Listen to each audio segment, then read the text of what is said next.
Chapter 1. The lamp that outlasted the night, the trouble with January in New York, is that it encourages a man to believe in simple explanations. A radiator bangs. You call it weather. A subway stalls. You call it winter. A stranger bumps you on the street and doesn't apologize. You call it the season and keep walking, because it is too cold to educate him. That is how a murder can sit under a light all night and still look, at first glance, like an inconvenience. It was a Tuesday, mid-January, still black outside, and only slightly less black inside the brownstone, because Fritz keeps the place civilized even when the city behaves like a kennel. I was at my desk in the office downstairs, doing what I always do when Nero Wolfe is not paying me to be clever, which is to keep his household running, and my own curiosity from chewing through the furniture.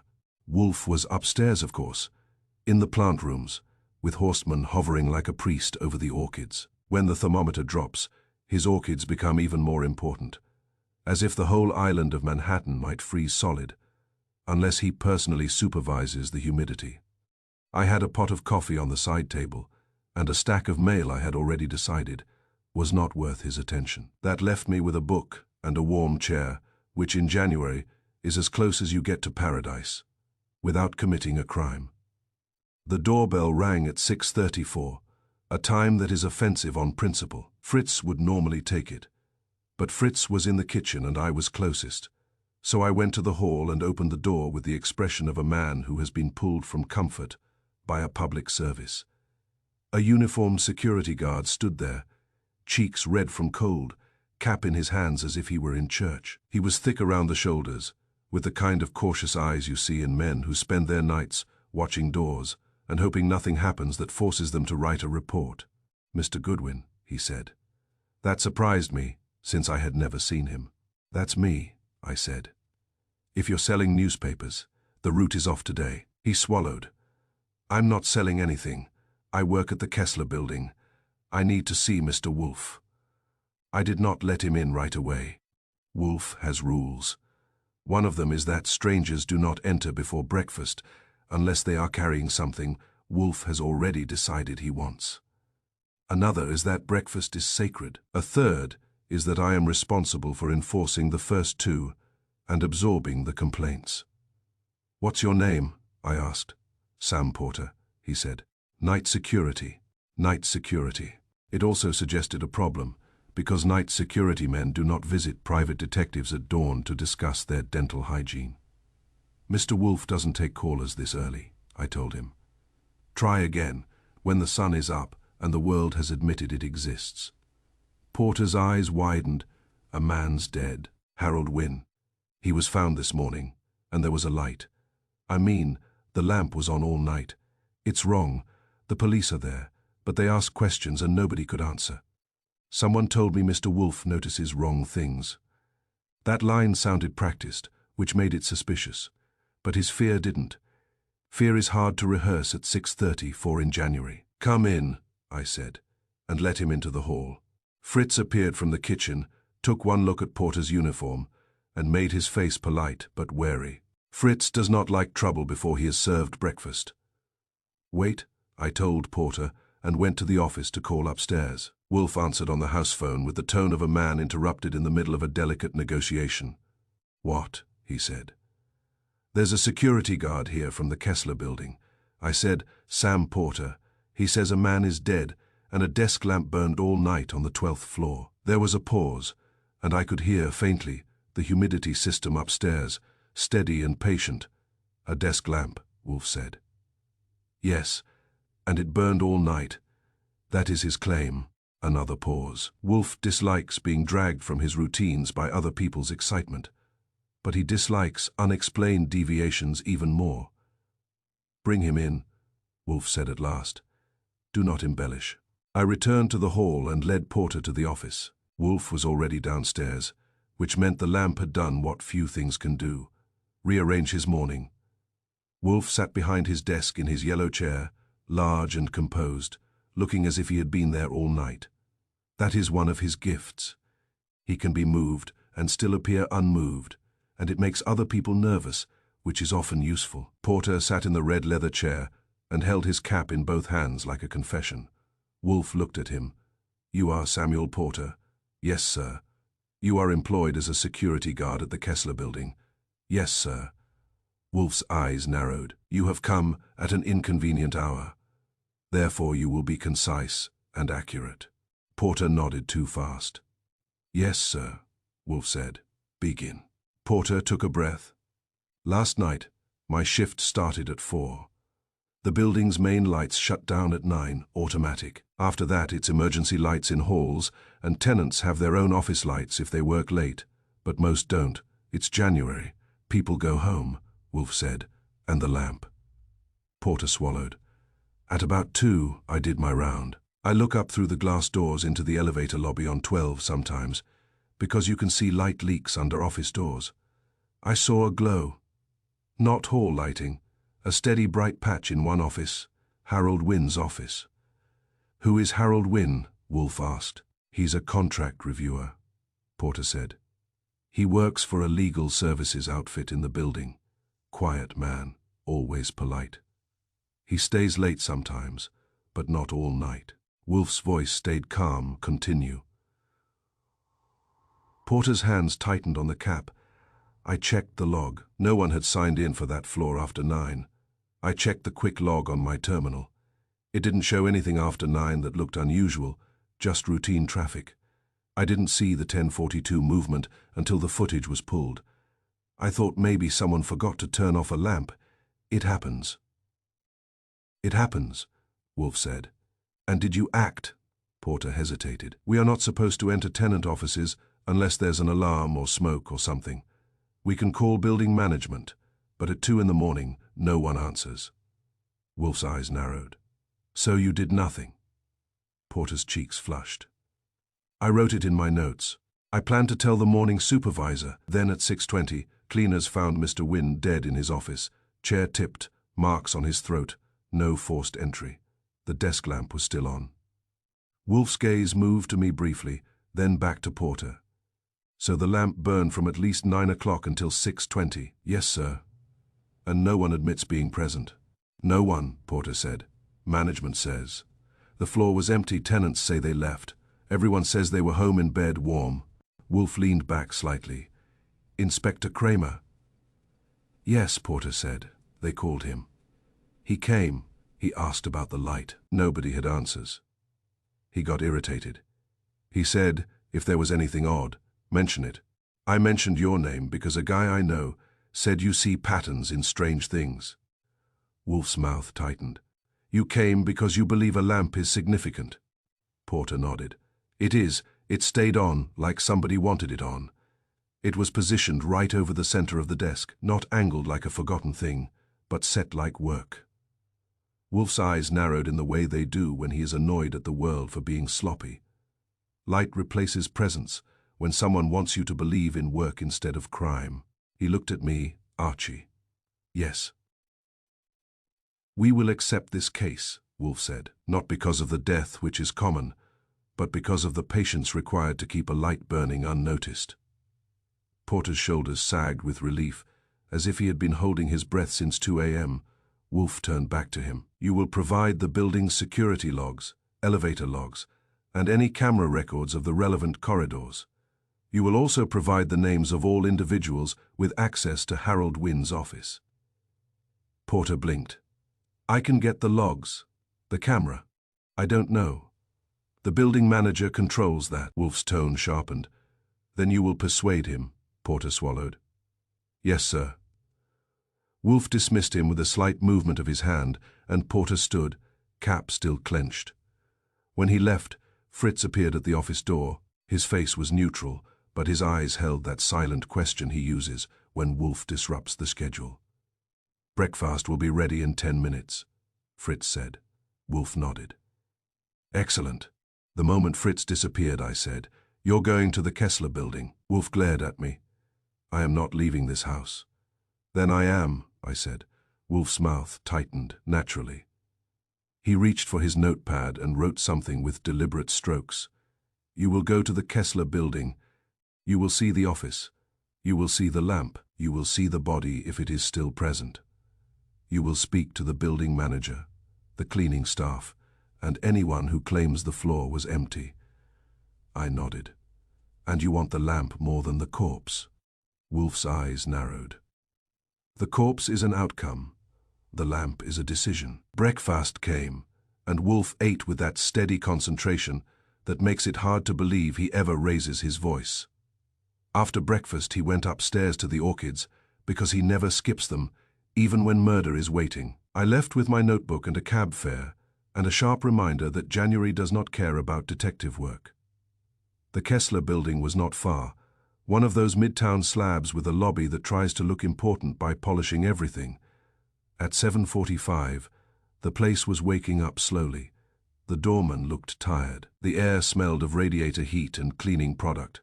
The marble floor reflected light in a way that made it feel colder than it was. Inspector Kramer was there already, of course, because murder is a magnet for him.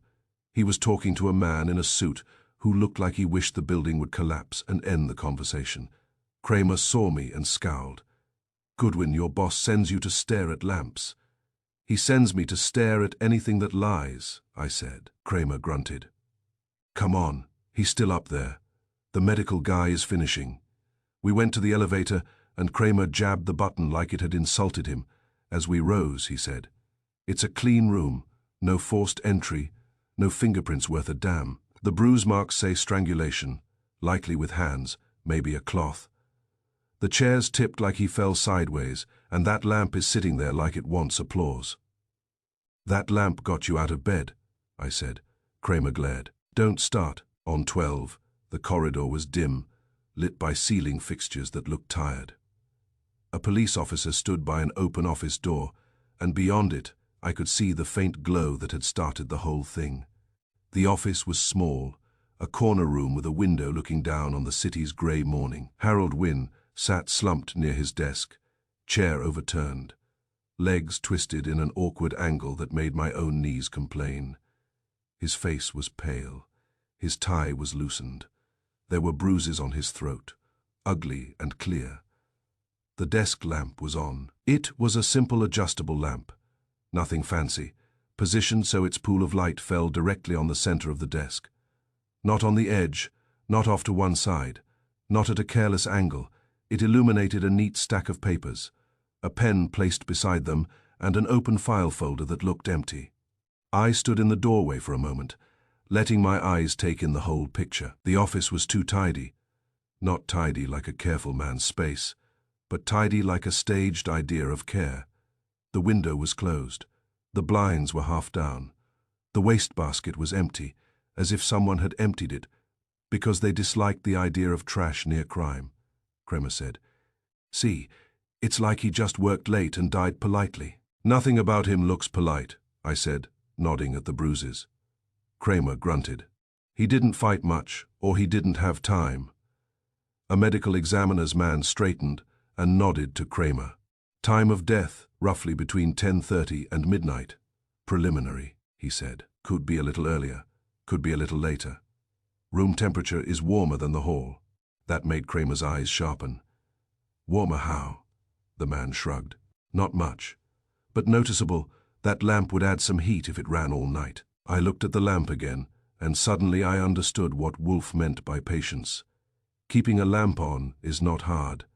Keeping it unnoticed is. It meant the killer counted on emptiness. Counted on people not looking up at a lit window. Counted on guards not wanting to disturb tenants. Counted on the building's routines. I moved closer and looked at the stack of papers under the lamp. They were neatly aligned, too neatly. The top sheet had a heading, Contract Review Summary. The lines beneath were blank. "Blank," I said. Kramer leaned in. "The hell?" I pointed to the folder. It was open, labeled in Harold Wynne's handwriting, Keller Settlement. Inside was nothing. Kramer swore. "So, someone cleaned it out." "Or never put anything in it," I said. Kramer glared. "You think those are props too?" "I think the lamp is a prop," I said. "The papers might be too." Kramer's mouth tightened. "Your boss's line, light replaces presence." "Exactly," I said. I looked around the desk. There were faint, clean rectangles on the surface, where objects had been removed. A desk blotter missing, maybe, or a photo frame. On the shelf behind the desk, dust patterns showed something had been pulled away recently. Not everything, just something specific. A binder, a box, a thin file. Kramer said, "You find something." "Not yet," I said, "but someone did, last night." We stepped out to speak with the building manager, the man in the suit Kramer had been talking to. His name was Ellis March, and he looked as if his life had been devoted to preventing precisely this kind of event. March said, "This is terrible. Mr. Wynne was a tenant. We pride ourselves on security." Kramer snorted. "You pride yourselves on polished floors," I said. "Mr. March, who has access to this office after hours." March blinked. "Only the tenant and the cleaners. But they don't have keys to individual offices. They have corridor access only." I nodded.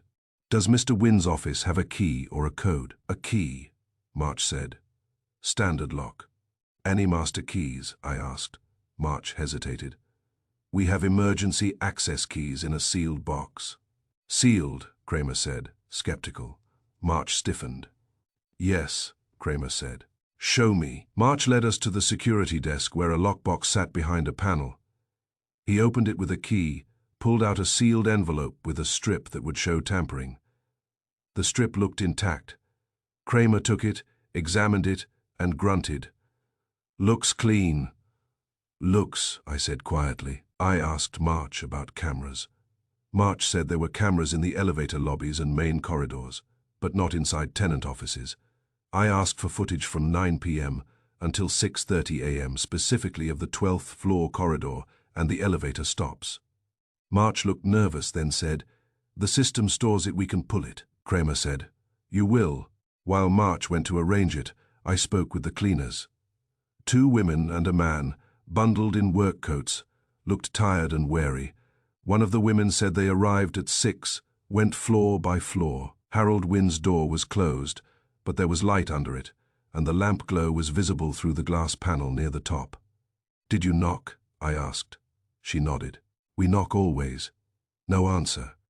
"We open with our corridor key, not his office key, but his office door was not locked." That made Kramer's eyes harden. "Not locked." She shrugged. "It opened." I asked, "Was that usual?" She hesitated. "Sometimes tenants forget, but not him. He always locks. He is careful, he tells us. Please, lock behind you. Please do not touch papers." Kramer looked at me. "Careful man leaves door unlocked on murder night." "Or someone left it unlocked," I said. I asked if they touched anything. They said no. They found him and ran to the security desk. They said the lamp was on and the desk looked like someone was working. I thanked them and stepped aside to call Wolfe. He answered quickly this time, which meant he was listening for me. "Well," Wolfe said, "the lamp. It's still on."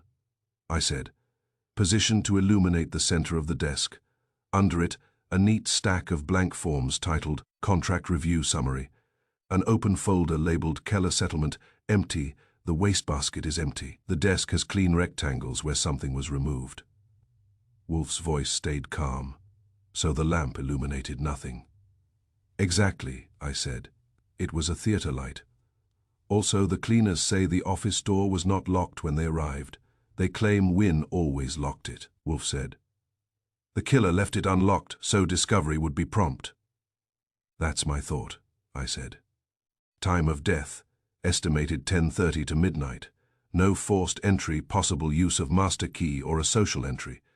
Building manager claims emergency keys are sealed." Wolfe's tone sharpened slightly. "Claims. Yes," I said. "We're pulling camera footage, elevator logs too," Wolfe said.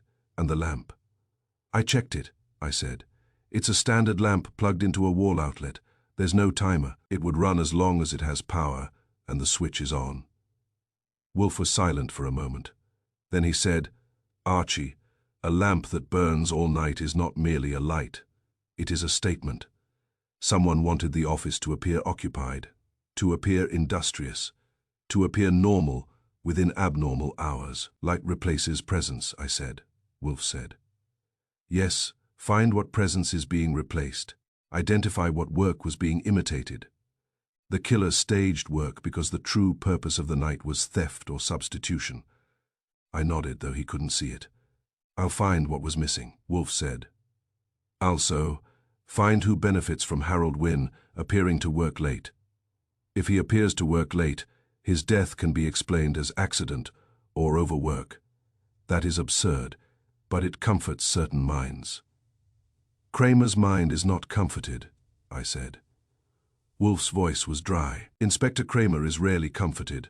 That is why he is useful. I hung up and returned to the corridor. March came back with a technician carrying a laptop and a drive. They began pulling footage. Kramer hovered like a hawk, waiting for a rabbit to make a mistake. While they did that, I looked again at Wynne's door and the lock. The bolt moved smoothly. No scratch marks, no fresh tool marks. If someone entered with a key, it would leave little. But a careful man locking his door every night would not suddenly forget on the night he is strangled. Unless he never locked it, because he was never alone. Unless someone else did the locking. After arranging the lamp and the blank papers and the empty folder, I walked down the corridor and checked other doors. Most were locked. The corridor was quiet, and the building's heating made that faint, dry smell of warmed dust. Winter in office buildings has its own flavor. It tastes like routine. At the far end of the corridor was a small kitchenette.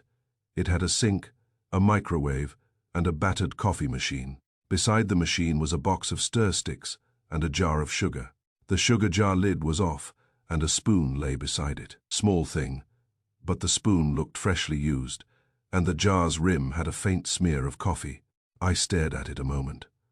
Cocoa in an office kitchenette at midnight is a choice, a comfort, a sign someone lingered long enough to want warmth, not just speed. The medical man had said the office was warmer than the hall. The lamp could do that, but cocoa could too, in a human way. Someone had sat under that lamp and done something patient enough to want a warm drink. Work, Wolfe had said, was being imitated. But the drink suggested the imitation had duration. I went back to Wynne's office and looked more carefully at the desk. In the corner, barely visible under the lamp's base, was a faint ring stain, as if a mug had sat there. The ring was fresh enough to show in the light. I glanced at Kramer, who was watching the technician. I didn't want to interrupt his mood, which was already sour. Then I saw something else. Under the desk near the tipped chair, a small plastic clip lay on the carpet. It looked like the sort of clip used to bind a stack of documents, cheap and disposable. It was cracked, as if snapped in haste. I pocketed it in an evidence bag and made a note. The lamp had illuminated blank papers, but the clip suggested there had been real papers, thick enough to need binding, removed quickly. When March and the technician finally produced a portion of footage, Kramer watched with the intensity of a man watching a lottery drawing he expects to lose. The footage was dim and grainy, but usable. At 9:30, the 12th floor corridor was empty. At 10:42, the elevator doors opened and a man stepped out, later than the 8:52 card swipe, which now looked like preparation. He wore a dark coat and carried nothing visible. He walked calmly down the corridor toward Wynne's office. The camera did not catch his face clearly, but his posture was confident, as if he belonged on that floor.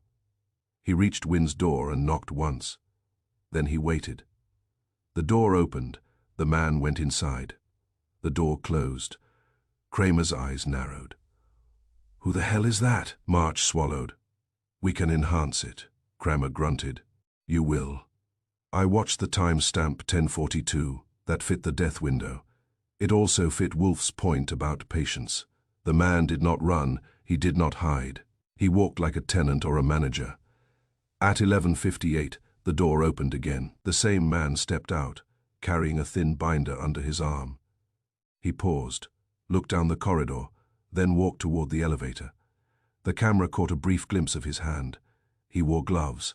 The elevator doors closed. The corridor was empty again. The lamp presumably burned on. Kramer swore. "We got him. We got him walking out with something." "Not his face," I said. "Not yet," Kramer growled. "But we got the time. We got the binder." I called Wolfe again. because the case had just shifted from philosophical to practical. "Wolfe," I said, "we have footage. 10:42 p.m. man exits elevator, enters Wynn's office. 11:58 p.m. exits carrying a thin binder, goes to elevator, gloves, face unclear." Wolfe's voice was calm, but I could hear the interest sharpen. "So the lamp outlasted the thief?" "Yes," I said. "The lamp was left as a statement. Work was staged. The binder was taken, possibly the reason Wynn was killed." Wolfe said, "And the lamp was left burning, to imply Wynn worked late and was alone." "Exactly," I said. Wolfe paused. "Archie, obtain the list of tenants and staff with access to the 12th floor and identify those who would walk with confidence at that hour. Also, determine what binder is missing, the label, the purpose, the contents. Without that, we are merely admiring the lamp." "I'll do it," I said. Wolfe's voice lowered.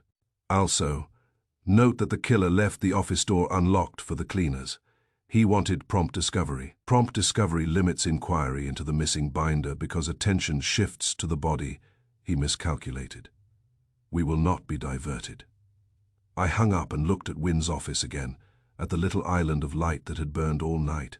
It seemed less like a comfort and more like a dare. Outside, the city was still cold and impatient. But inside that office, the lamp had made its own weather, a small warm pool where a killer could work without shaking hands. If Wolfe was right, the lamp was not left by accident. It was left as the first lie of the night, and Wolfe, being Wolfe, had already circled it like a stain on clean paper. Chapter 2. A building that runs on habits. If you want to understand an office building, do not look at the marble in the lobby or the polished brass on the doors. Look at the habits. A building lives on them the way Wolfe lives on schedule and Fritz lives on groceries. People call it routine because that word sounds harmless. It is not harmless. Routine is a system, and a system can be exploited by anyone who bothers to learn the parts. I learned that on my second trip to the Kessler Building, when the city was fully awake and pretending it had not been bullied by the cold. The street outside was loud with buses and horns and the usual irritations. But the Kessler lobby was calm, warm, and self-important. It smelled of radiator heat and carpet shampoo. A man could believe nothing violent had happened there if he did not know better, which is one reason office buildings are popular with people who prefer their crimes tidy. Inspector Kramer had already taken his piece of the day and left. He does not like lingering in places where the furniture is better behaved than the people. He left me the building manager, the security desk, and a stack of procedures that looked like they had been written by men who believe rules are sacred because they are printed. I had called Wolfe from the cab and given him the highlights. He had listened in the calm way he listens when he has already begun to solve the thing and is waiting for reality to catch up. "Do not become sentimental about the corpse," he had said. "I am not," I told him. "I am sentimental about the lamp. It did more work than most people." "Work is precisely the issue," Wolfe said. "Go and learn what kind of work was staged and what was stolen while the lamp performed." So I went. At the security desk I found Sam Porter again, washed and shaved, but still carrying the hangover of fear. Night security men are not supposed to be famous. When something bad happens, they become famous briefly, and they hate it. Porter saw me and straightened. "Mr. Goodwin." "Sam," I said. He shrugged. "A little, not much." "Good," I said. "We need your memory, not your comfort. Tell me the building's routine after 9. Porter glanced at the building manager's office, then back at me. "After 9. Most tenants are gone. The main lights shut down. Only hallway emergency lighting stays. Cleaning crew comes in around 6 and works up. Security stays, of course." "And tenants," I said. "Tenants can come and go with keycards," Porter admitted. "But we remind them, especially in January, to shut off lamps and personal devices. The building does electricity audits in January. Management makes a fuss." I nodded. "I heard. Now tell me, do people obey?" Porter gave a weary smile. "People obey when they think someone's watching." I liked that line. It was honest, and it applied everywhere, including Wolfe's dining room. I asked Porter about the visitor log. He produced a ledger that looked as if it had been designed to survive the end of civilization. I flipped through until I found the entry he had mentioned, signed in at 8:40 p.m. as delivery. No company name, no recipient, no badge number. It had the lazy confidence of a lie written by someone who expects no one to read it. Porter said quickly, "That happens. Sometimes delivery guys rush. They forget to sign out." "In January," I said. He blinked. "Yeah, in January too." I leaned closer. "Sam, in January people remember to sign their names because they believe the year is new and the slate is clean. Sloppiness is a costume. Who wore it?" Porter swallowed. "I don't know." "Then we will find out," I said. "Who was at the desk at 8:40? Porter hesitated. "Mean. Then you saw him," I said. Porter's eyes darted. "I saw a man. He had a coat and a cap. He carried a small box like a delivery. Nothing strange." "Describe his face," I said. Porter shook his head. "I can't." He kept his head down. It was cold outside. People do that. People also do that when they do not want to be remembered, I said. "Did he speak?" Porter nodded.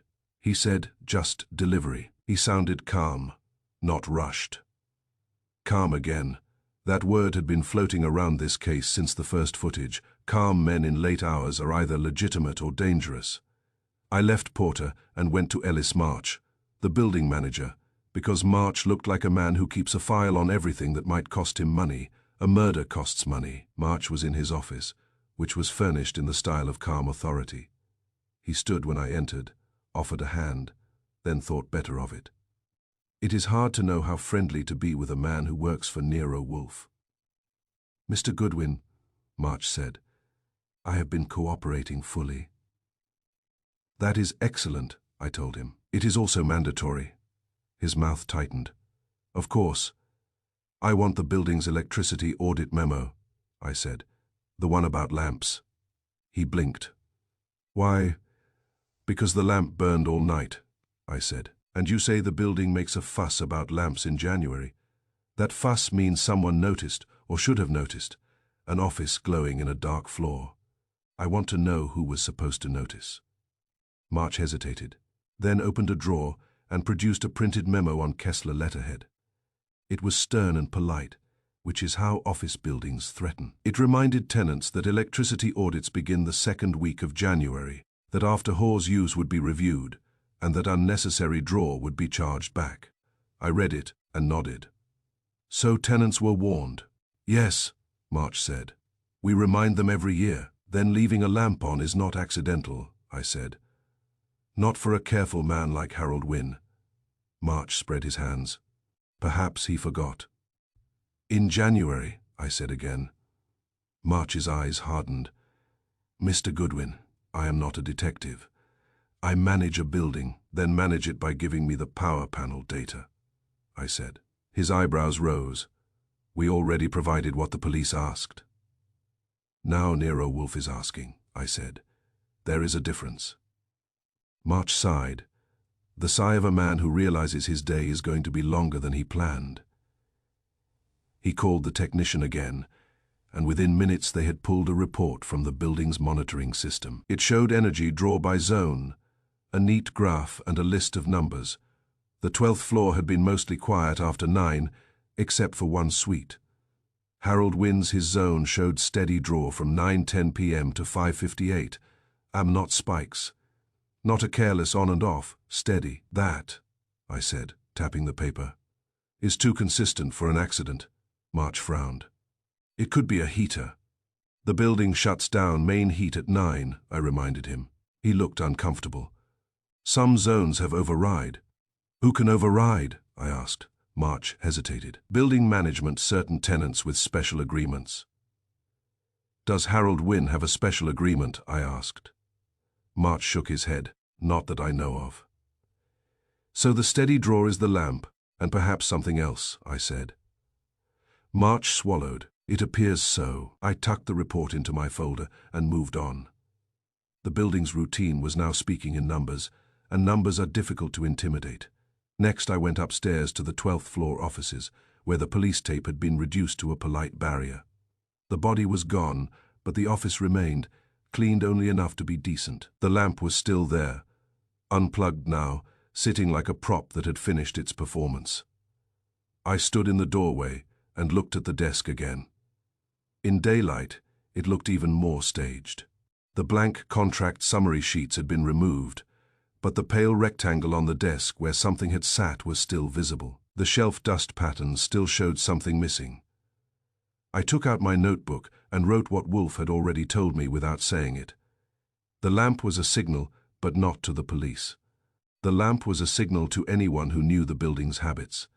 It said, "Someone is working. Do not disturb." A staged work scene is a kind of sign on a door. I went next to the tenant office where Harold Wynn's co-workers worked. It was 2 doors down, a suite with a receptionist and a row of small offices. The receptionist was a woman in her 40s with careful hair and the alert expression of someone who has spent years screening trouble for lawyers. "Her nameplate," said Marjorie Finch. Her eyes flicked to my coat, my tie, and then the way I stood. She had the sense to know I was not a client. "Yes," she said. It was not a question. "I'm Archie Goodwin," I told her. "Nero Wolfe's office." That changed her face slightly. It does. Often Wolfe's name is a key. People either open doors or lock them. She said, "We have spoken to the police. Now you will speak to me," I said, smiling. "The police are interested in guilt. Mr. Wolfe is interested in the method that made guilt possible." Her lips tightened. "I do not understand." "That is fine," I said. "Start with Harold Wynne. What was he doing late last night?" Marjorie hesitated, then nodded toward a door. "Mr. Wynne's supervisor is in there, Mr. Carlin. Introduce me," I said. She rose, knocked once, and let me in. Mr. Carlin was a thin man with a neat beard and tired eyes. He stood, offered a hand, and shook mine like a man who had shaken too many hands that morning. "Mr. Goodwin," he said, "this is dreadful." "It is," I agreed. "Tell me what Harold was working on." Carlin's eyes flicked toward the door, then back. "He was reviewing a contract. Sensitives." "Sensitive how?" I asked. Carlin hesitated. "It involved Harbor Ledger Finance." I kept my face neutral, but my mind noted the name. Harbor Ledger Finance had a reputation in the city. They were one of those firms that thrive on pressure and paperwork, the kind that can make a man feel guilty for owing money he never borrowed. "What kind of contract?" I asked. "A settlement review," Carlin said. "Harbor Ledger uses contract reviewers to ensure compliance. They hire outside." Mr. Wynne was thorough. He insisted on reading everything. "And last night," I said, "he planned to finish the review." Carlin nodded. He told Marjorie he would finish it tonight. "Tonight," I repeated. "He said that." Carlin looked uncomfortable. "Yes, and did he say anything else?" I asked. Carlin hesitated, then said, "He made a remark. He said he feared someone would rewrite it." That line slid into place with a click.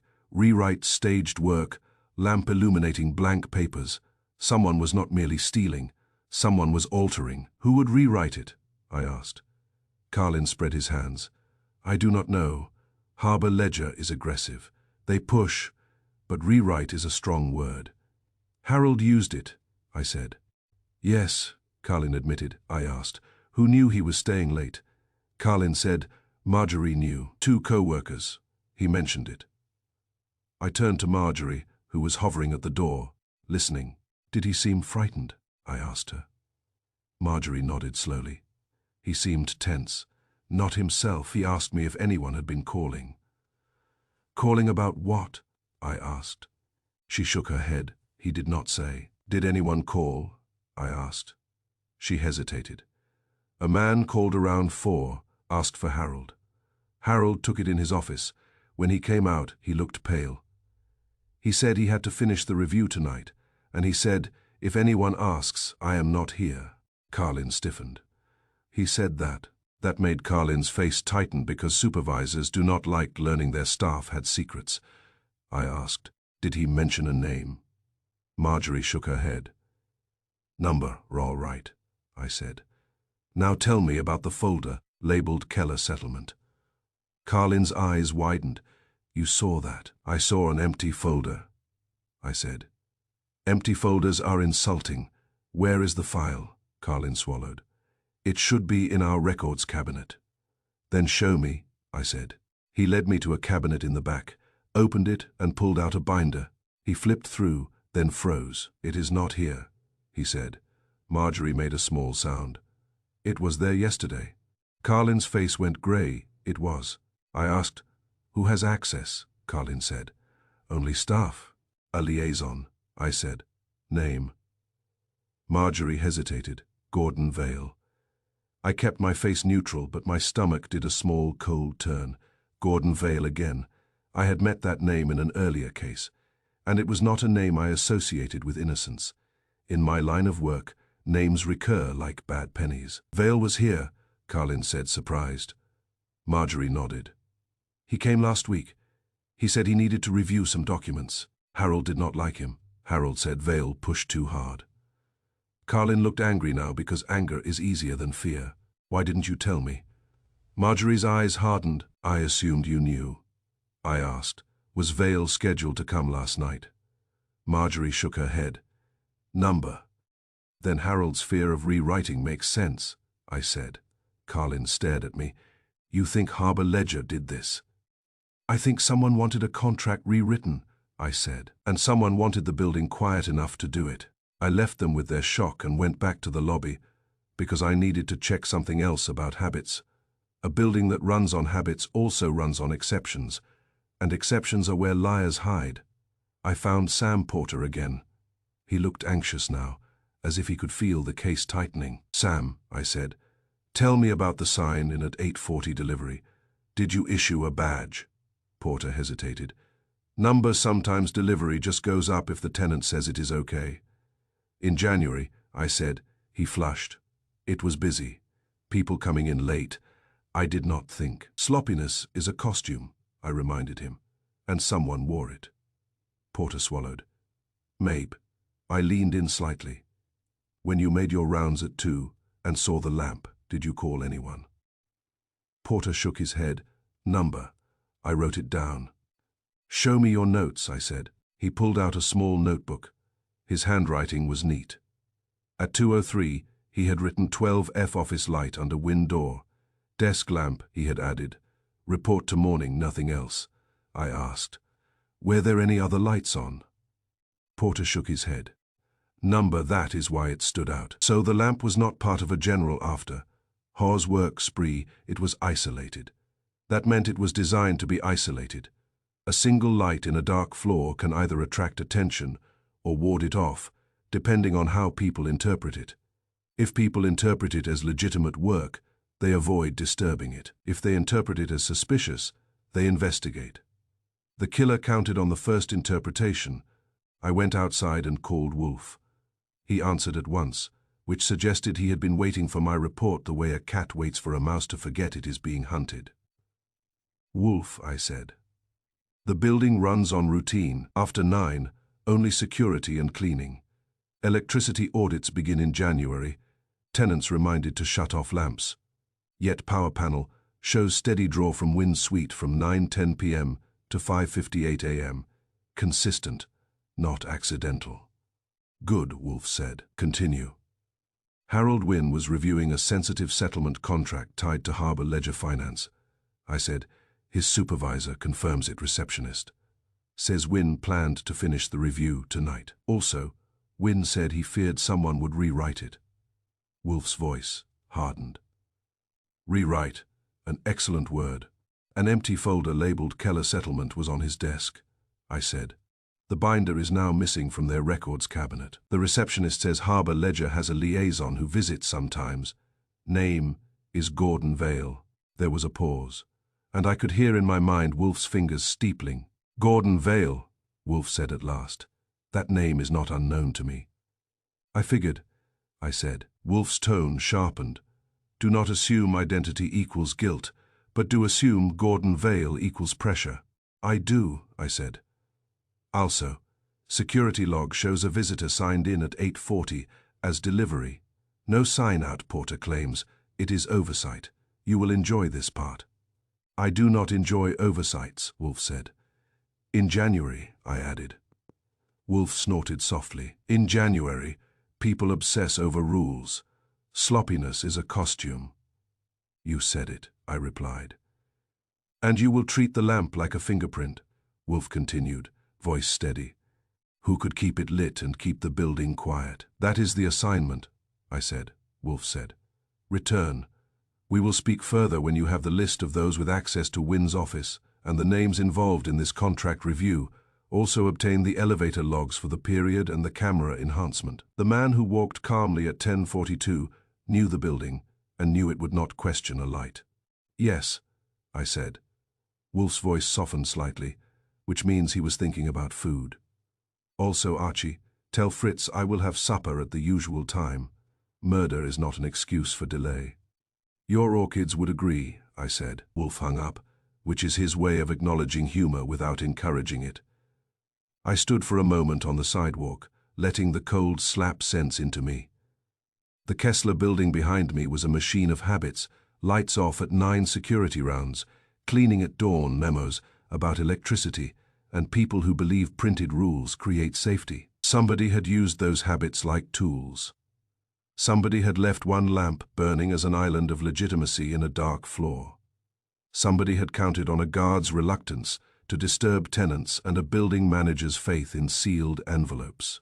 And somebody had killed Harold Wynne, not with a dramatic scene, but with bruised throat marks and a neat desk. The lamp had outlasted the night because someone wanted it to.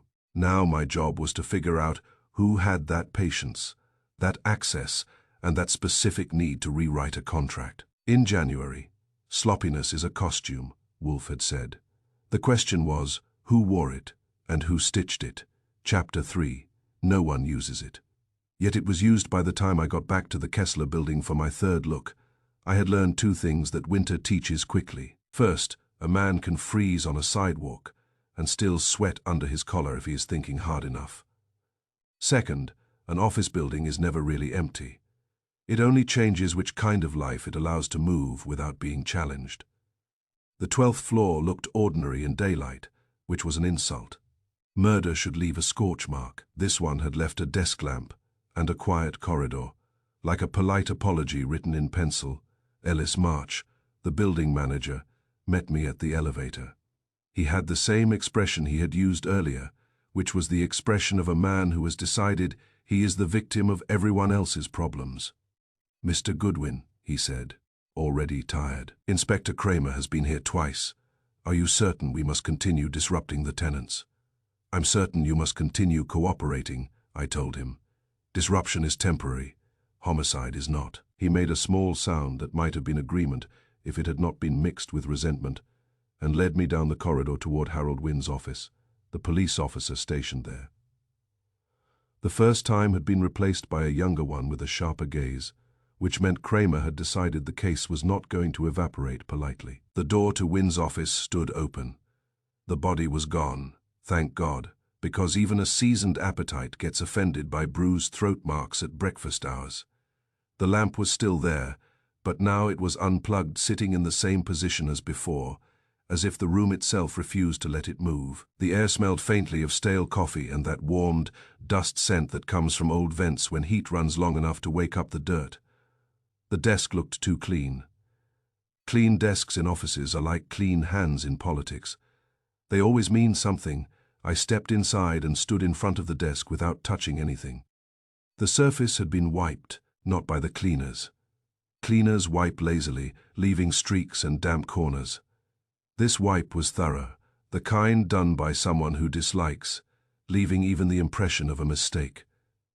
But thoroughness has a drawback. It makes the remaining details louder. Under the lamp, centered precisely where a man would place his hands if he intended to work, lay a contract folder. It was a lined square, with the edge of the desk, the way a diagram in a textbook is aligned for a student. The top page visible in the folder was blank, not blank because it was unused, but blank in the deliberate way a cover sheet is blank, A cover sheet hides whatever is beneath it from a quick glance. I could almost hear Wolfe's voice. In my head, people do not hide nothing. They hide something, and they hide it because someone else might glance. I looked around the office. The chairs were pushed in, except for one that had been overturned the night before, and now stood upright again. Whoever had righted it had done it carefully. There were no personal items on the desk, no photograph, no paperweight, no small clutter that men accumulate without noticing. The shelves behind the desk still showed dust patterns, and those patterns had the blunt honesty of absence. Something had been taken, something long and flat, perhaps a binder. The dust rectangle was clean, edged meaning it had been removed recently enough that no new dust had settled. I checked the computer. It was shut down properly. The monitor was dark, not frozen, not cracked, not left glowing. A crashed computer can indicate surprise or hurry. A properly shut down computer indicates time.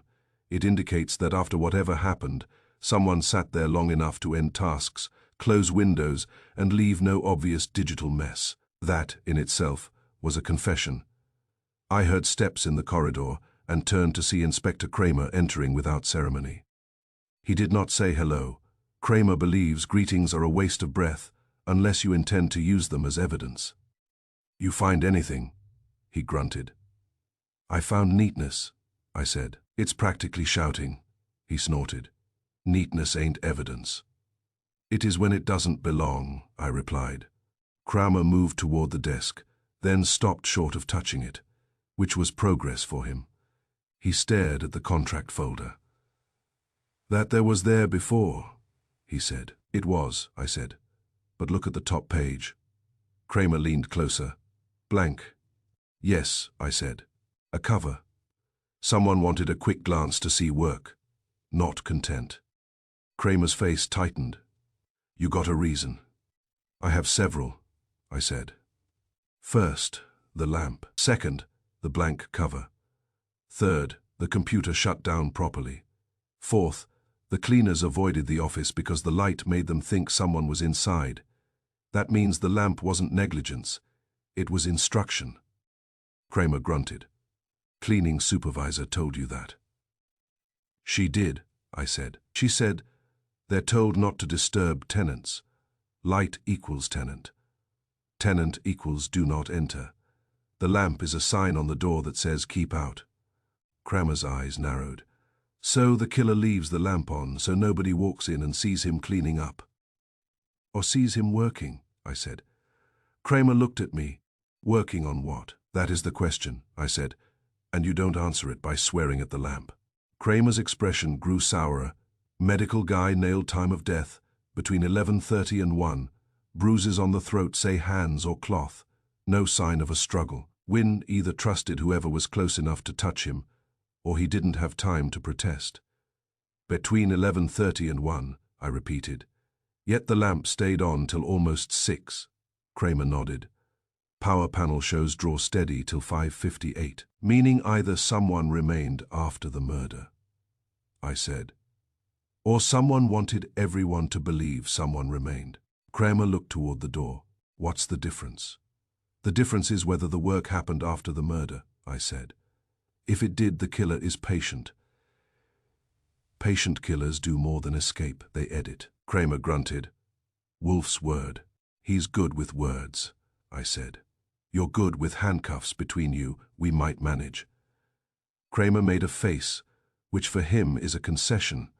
I circled the desk slowly and noticed something small that I had missed earlier because the room had been full of bigger lies. There was a coffee ring on the desk, faint but clear near the lamp base.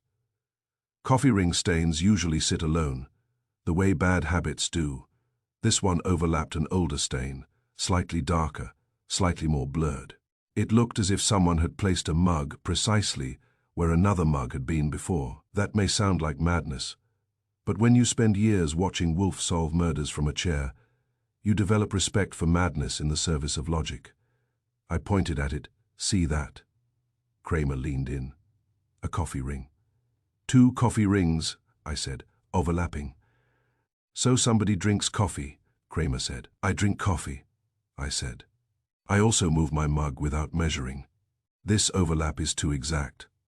Someone wanted a mug here because a mug belongs here. It is part of the picture of a man working late. Kramer stared at it a moment longer, then his eyes narrowed. You saying the killer sat here with a mug after he killed Wynne? I'm saying the killer wanted the desk to look used, I said. If he didn't have time to actually work, he could still build the scene lamp on. Folder out, mug down, computer shut properly. The office becomes a story. Kramer's mouth tightened. You always talk like that.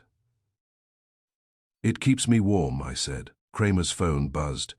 He checked it, listened, then looked up with a grudging edge of interest. Camera enhancements coming, he said. We got a clearer still from the elevator lobby at 10:42. Not a face, but enough. Tall, broad shoulders, walks like he knows where he's going. That helps, I said. It also don't help, Kramer said. Half this city walks like that. Not half the city has access to this floor at that hour, I said. Kramer grunted. March says keycard access logs show 3 tenants entered the building after 9-1 law office on 10, one accounting firm on 8, and Harbor Ledger's liaison, Gordon Vale, signed in earlier. There was that name again, like a bad penny refusing to stay lost. Vale signed in as delivery at 8:40, I said. Kramer's eyes hardened. We're checking it. You should, I said, because if he signed in as delivery, he was wearing sloppiness like a costume. Kramer looked at March, who was hovering near the door. March quickly said, We cannot accuse Mr. Vale without proof. Harbor Ledger is a significant tenant.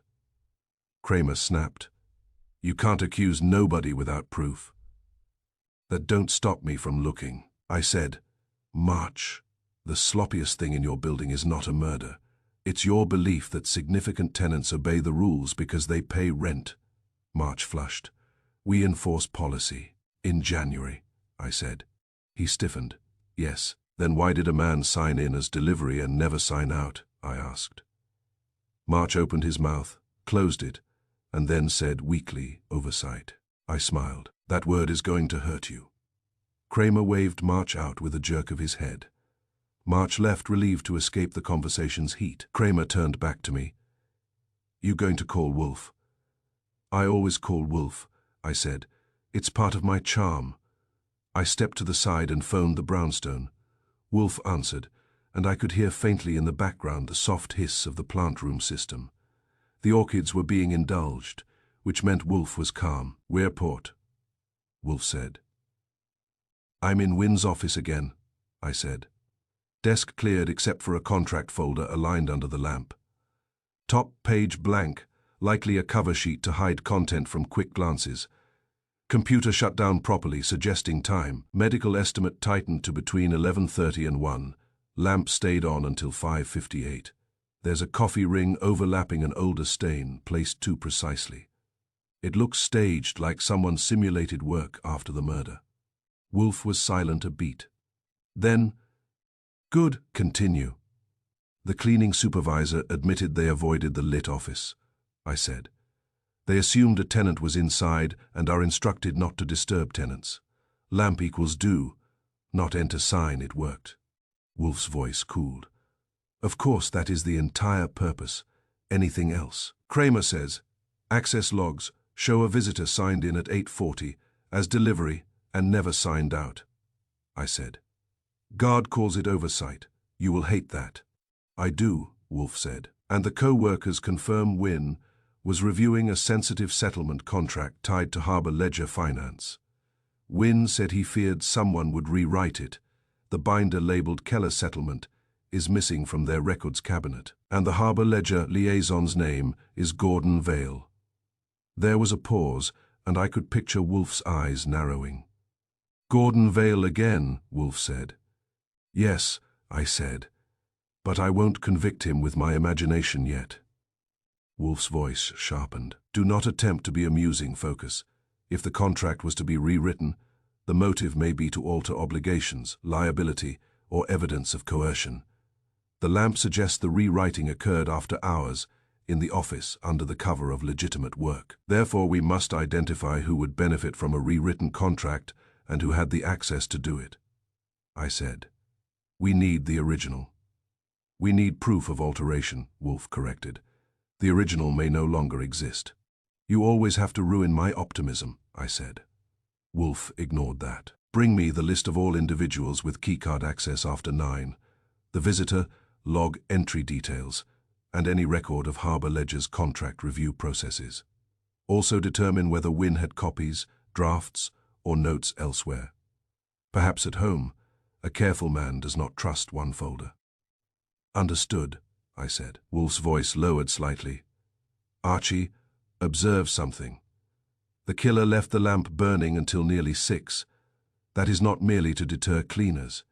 It is also to suggest prolonged work, and thereby shift the time of death in the minds of the untrained.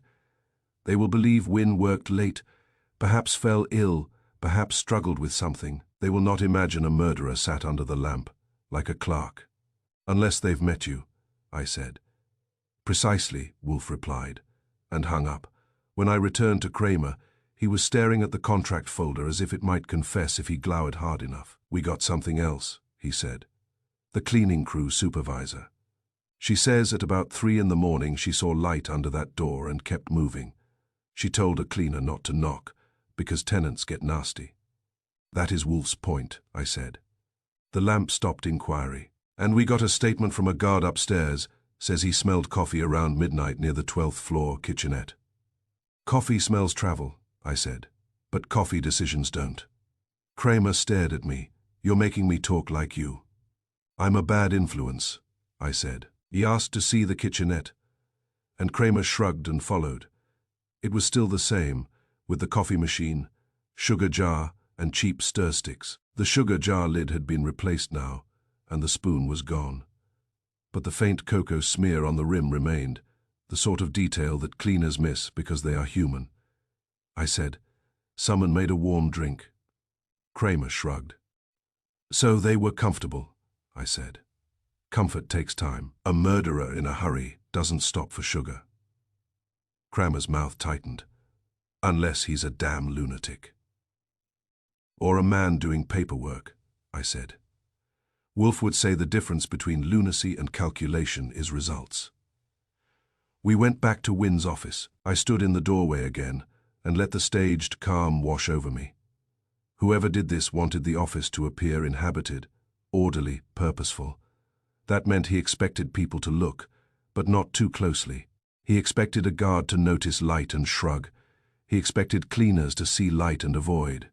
He expected management to see a steady power draw and assume a tenant worked late. He expected the story of work to protect the act of theft. The blank cover sheet confirmed it. A glance would see a contract folder and assume legitimate review. A closer look would ask why the top page was blank. Few people look closer at midnight in January, but Wolfe does. And since I am Wolfe's hands and feet, I had to do it too. I took an evidence glove and lifted the top blank page carefully. Beneath it were typed pages, dense with legal language and numbered sections. I did not read them all because my eyes have limits and my patience has pride. But I scanned enough to see a recurring header, Harbour Ledger Finance, and a name, Keller. So the Keller settlement was not a fantasy. It existed. It was simply being hidden from casual view. I looked at the margins. There were faint pencil marks in the right margin, small notations, as if someone had reviewed the pages and flagged certain lines. The pencil marks were recent, darker than older graphite, and the pressure seemed heavy, hurried. Harold Wynne might have made them, but I doubted it. A careful reviewer uses consistent marks. These were uneven. They looked like someone marking what to change, not what to question. I showed them to Kramer. He squinted. "What's that?" "Margin marks," I said. "Either review notes or instructions." Kramer grunted. "You can't prove which?" "Not yet," I said. We left the office and went down to the lobby where March was waiting with a printed access log. "Here," March said, as if handing me poison. "Keycard entries after 9 tenants and staff." I took it and scanned names and times floor access. It was a tedious list, but murder lives in tedium. That is one reason criminals like paperwork.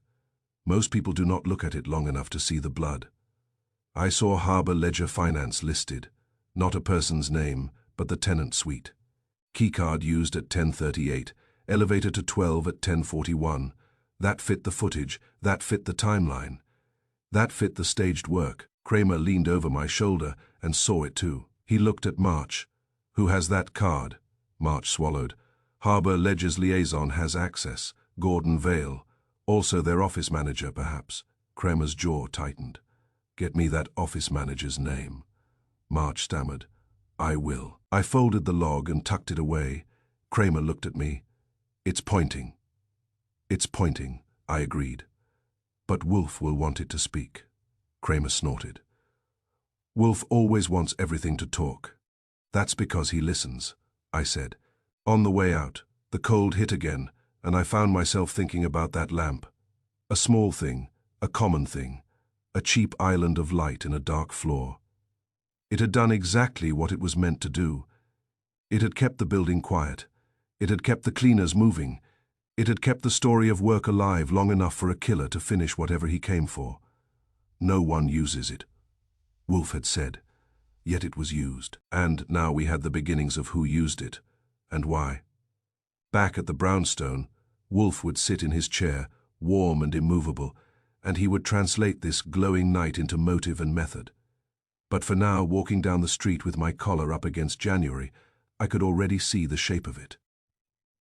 The lamp was not negligence, it was policy, turned into a weapon and lit with patience. Chapter 4. Preparation looks like productivity. The trouble with a staged scene is that it always assumes the audience is lazy. Most audiences are. They see a light. They assume work. They see a neat desk. They assume a neat man. They see an office door and a quiet hall. They assume nothing happened worth mentioning. That is why criminals, like offices, are built to encourage assumptions. Wolfe had said the lamp was a policy turned into a weapon, and as I rode uptown in a cab that smelled faintly of wet wool and impatience, I found myself agreeing. A building's rules are like a man's habits. If you can predict them, you can use them. If you can use them, you can hide in them. The contract team that employed Harold Wynne did not enjoy being visited by detectives. They were the sort of people who believe problems can be addressed by meetings, memos, and a stern email. Murder does not respond well to emails. Their suite on the 12th floor was a row of offices with glass panels and a reception desk that tried to look calm. Marjorie Finch was there again, her hair just as careful, her face just as alert, but with a new hardness around the eyes, as if she had spent the morning saying the same sentence to too many people. You are back, she said. I left something here, I told her. What? She asked. A question, I said, and it has teeth. Her lips tightened, but she stood and nodded toward a small conference room. Mr. Carlin is meeting with the team. Perfect, I said. I like groups. They hide less when they have witnesses. She led me to the conference room door, knocked, and opened it. Inside were 3 people besides Carlin. One was a younger man with a sharp haircut and a thin tie, the kind of fellow who looks born to carry a folder. Another was a woman in her 30s with heavy glasses and a sweater that looked too warm for an office, suggesting she feared drafts more than fashion. The third was an older man with a paper, thin face and the steady calm of someone who has read so many contracts he no longer expects human beings to be decent. Carlin rose when I entered. Mr. Goodwin, we have provided everything to Inspector Kramer. Then it will be easy to provide it to me, I said, and sat without waiting for an invitation. The younger man blinked. The woman with glasses adjusted them. The older man merely watched. Carlin gestured. This is our contract team, Evan Rusk, Dana Moen, and Richard Halley. I nodded at each. Good morning. Sorry about the circumstances. Evan Rusk said, We are trying to do our jobs. That is admirable, I told him. It also makes you useful. What exactly do you want? I want what Harold Wynne was looking at, I said. Not generally, specifically the document, the discrepancy, and why he used the word rewrite. Dana Moen swallowed. We told the police he was reviewing a settlement package. I know, I said. That is the label on the empty folder, Keller Settlement. I want the details. Richard Halley spoke for the first time, voice quiet and dry. Harold was assigned a settlement agreement for a case managed through Harbor Ledger Finance. It was a routine review. He made it less routine by reading it. Harold sounds like Wolfe, I said. Carlin's eyes narrowed. He was thorough. Thorough men get murdered, I said. It is one of the city's little traditions. Now tell me what he found. Evan Rusk shifted in his chair. He found a discrepancy. I smiled. That word is as empty as a blank cover sheet. Fill it. Dana Moen leaned forward slightly. The settlement agreement was dated for January. It referenced payments already issued. I blinked once. Already issued. Yes, she said. As in, payments that would have to be processed after the agreement was finalized, but the text treated them as completed. It listed clearing dates. It treated future action as past action. I felt my neck hairs rise slightly, the way they do when a fact clicks into place. That knowledge shouldn't exist yet. Richard Halley nodded. Exactly. Carlin looked unhappy. It could have been a drafting error. It could, I said, but Harold used the word rewrite, which suggests it was not an error. It suggests someone intended the document to reflect a reality that did not yet exist. Dana Moen's voice was careful. Harold thought the agreement had been prepared after someone knew the payments would be issued, even though the approval was not complete. That would mean someone was acting as if the settlement was already decided, I said. Richard Halley's thin face tightened. Or someone was attempting to make it decided. Evan Rusk said quickly, "We do not make payments. Harbor Ledger handles the financial side. We review language." Language and money are cousins, I said. They share the same family secrets. Carlin cleared his throat. Harold planned to raise the issue. Raise it to whom? I asked. Dana Moen hesitated, then said, "To the liaison, Gordon Vale." I kept my face neutral and nodded, as if Gordon Vale were merely another name on a list, not a recurring shadow in too many January stories. He planned to confront him, Dana continued. He said Vale would have to explain how a settlement agreement could speak with knowledge it shouldn't have. And he planned to do it the next morning, I said. Yes, Evan Rusk said. At 9, he said he wanted it fresh before anyone could revise things. Richard Halley gave a small, grim smile. Harold believed mourning makes people honest. It makes them alert, I said. Honesty is optional. I asked, did Harold tell anyone else? Carlin shook his head. Not me. Dana Moen looked down. He told me. Carlin turned sharply. Why? Didn't you tell me? Dana's cheeks reddened. Because he asked me not to.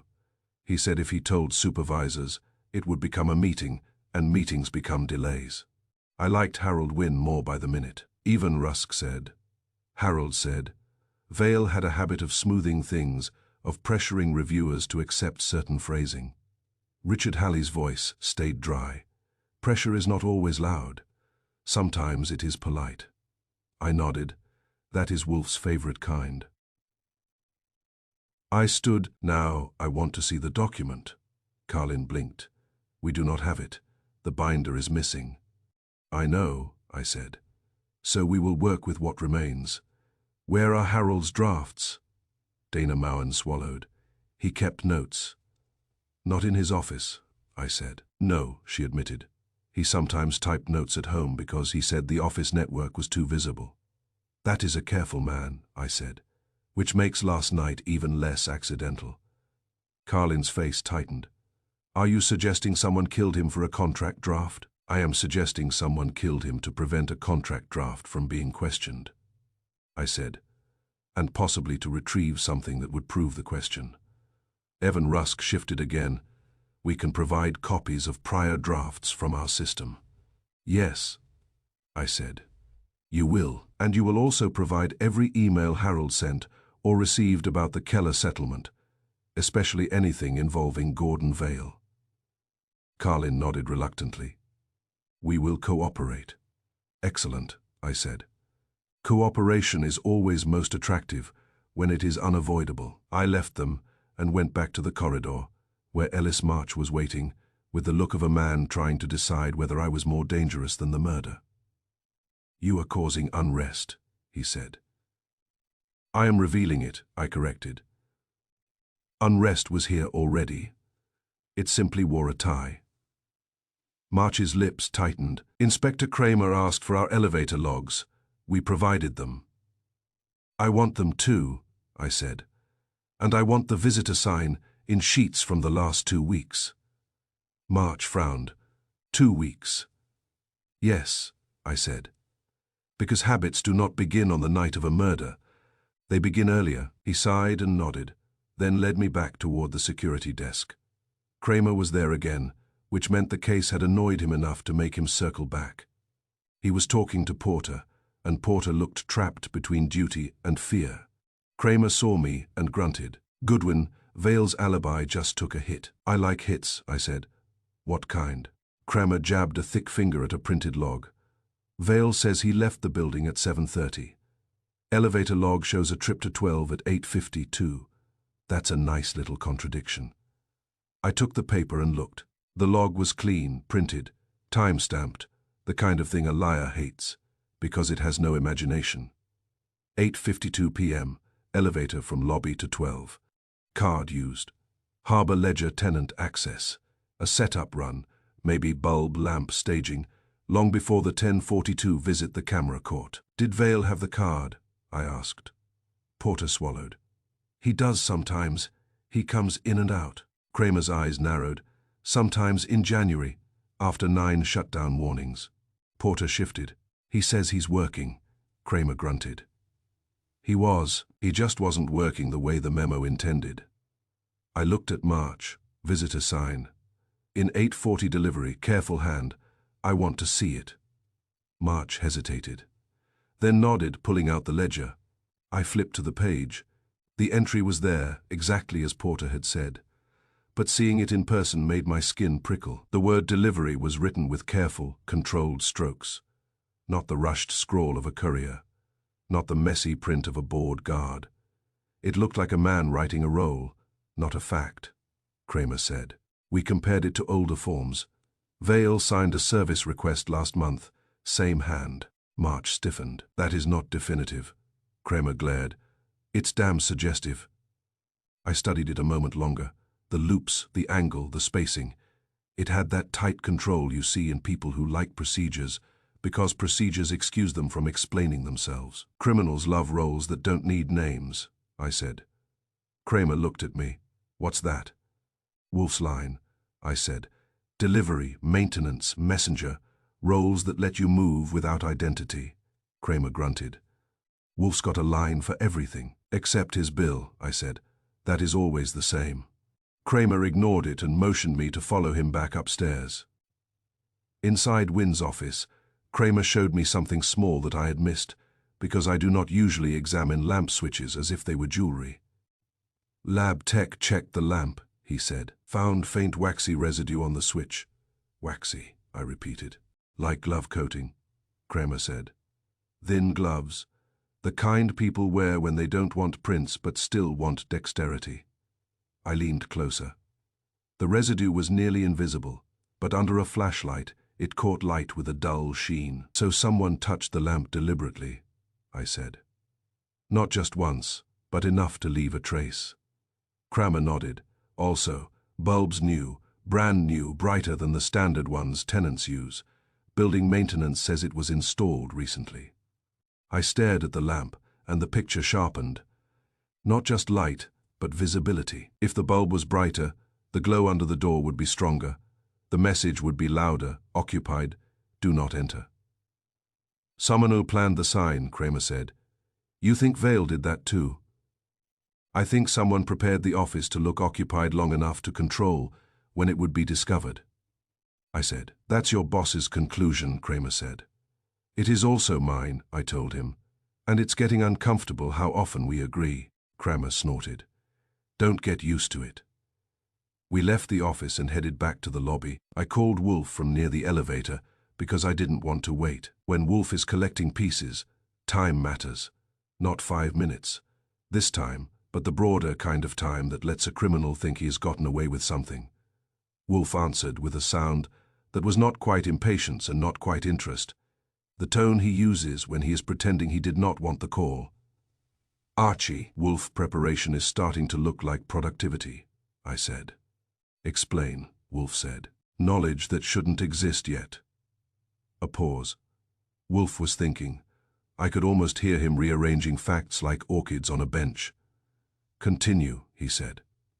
Wynne planned to confront the liaison, Gordon Vale, the next morning at 9, I said. Vale claims he left the building at 7:30 last night, but elevator log shows a trip to the 12th floor at 8:52, using harbor ledger access. Wolfe's voice cooled.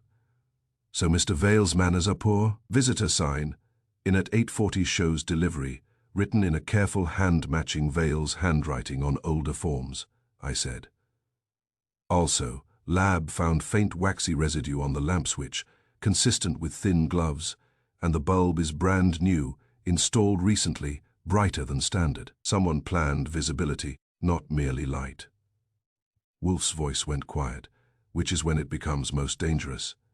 Visibility is a message. Yes, I said. The lamp was a do, not enter sign for cleaners and guards. It worked. The cleaner supervisor admitted they avoided the lit office, Wolfe said. Therefore the killer prepared the office, not only to conceal his presence but to regulate discovery. Exactly, I said. He wanted control of when the body would be found and how the night would be interpreted. Wolfe's breath came through the receiver, calm and heavy. Preparation looks like productivity, a phrase worth keeping. Then keep it, I said. Wolfe ignored that.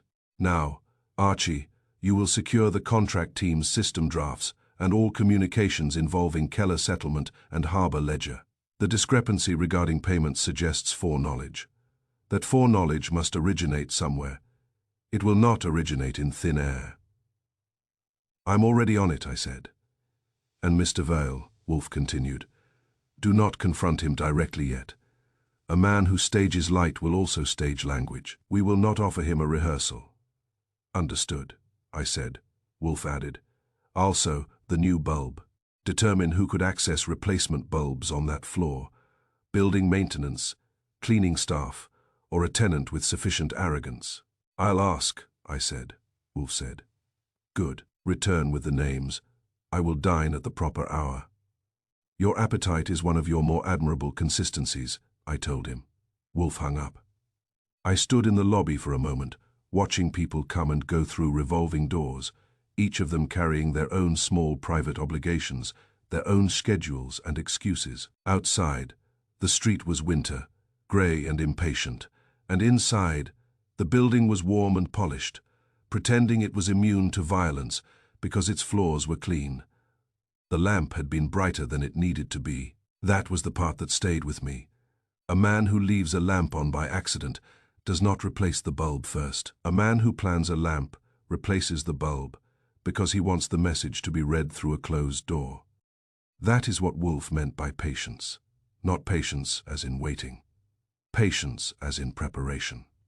Back upstairs, I asked March about maintenance access. He admitted, reluctantly, that building maintenance staff had keys to supply closets with bulbs and basic electrical items. Tenants could also bring their own bulbs, of course, but replacing a bulb in a desk lamp is a personal act. It requires touching the lamp. It requires being in the office. It requires familiarity or permission, and if you do it with gloves, it requires intention. I looked at Porter again and asked him, Sam, when Vale comes in, does he ever ask you to do favors?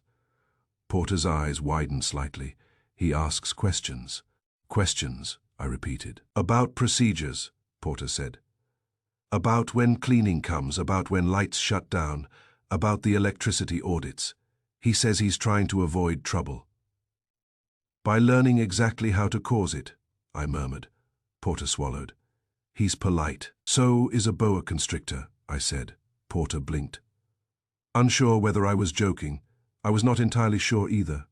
I left the building in the late afternoon, the cold slapping my face awake again, and hailed a cab back downtown. The driver muttered about traffic and winter, and the city's habit of pretending it is not tired. I watched the building slide by and thought about the settlement agreement, dated January, that spoke as if it knew the future. Knowledge that should not exist yet is always the same kind of clue. It means someone has already decided what will happen. It means the future has been engineered. And in Wolfe's world, engineering is never done without a hand behind it. When I reached the brownstone, the windows were glowing warmly against the cold street.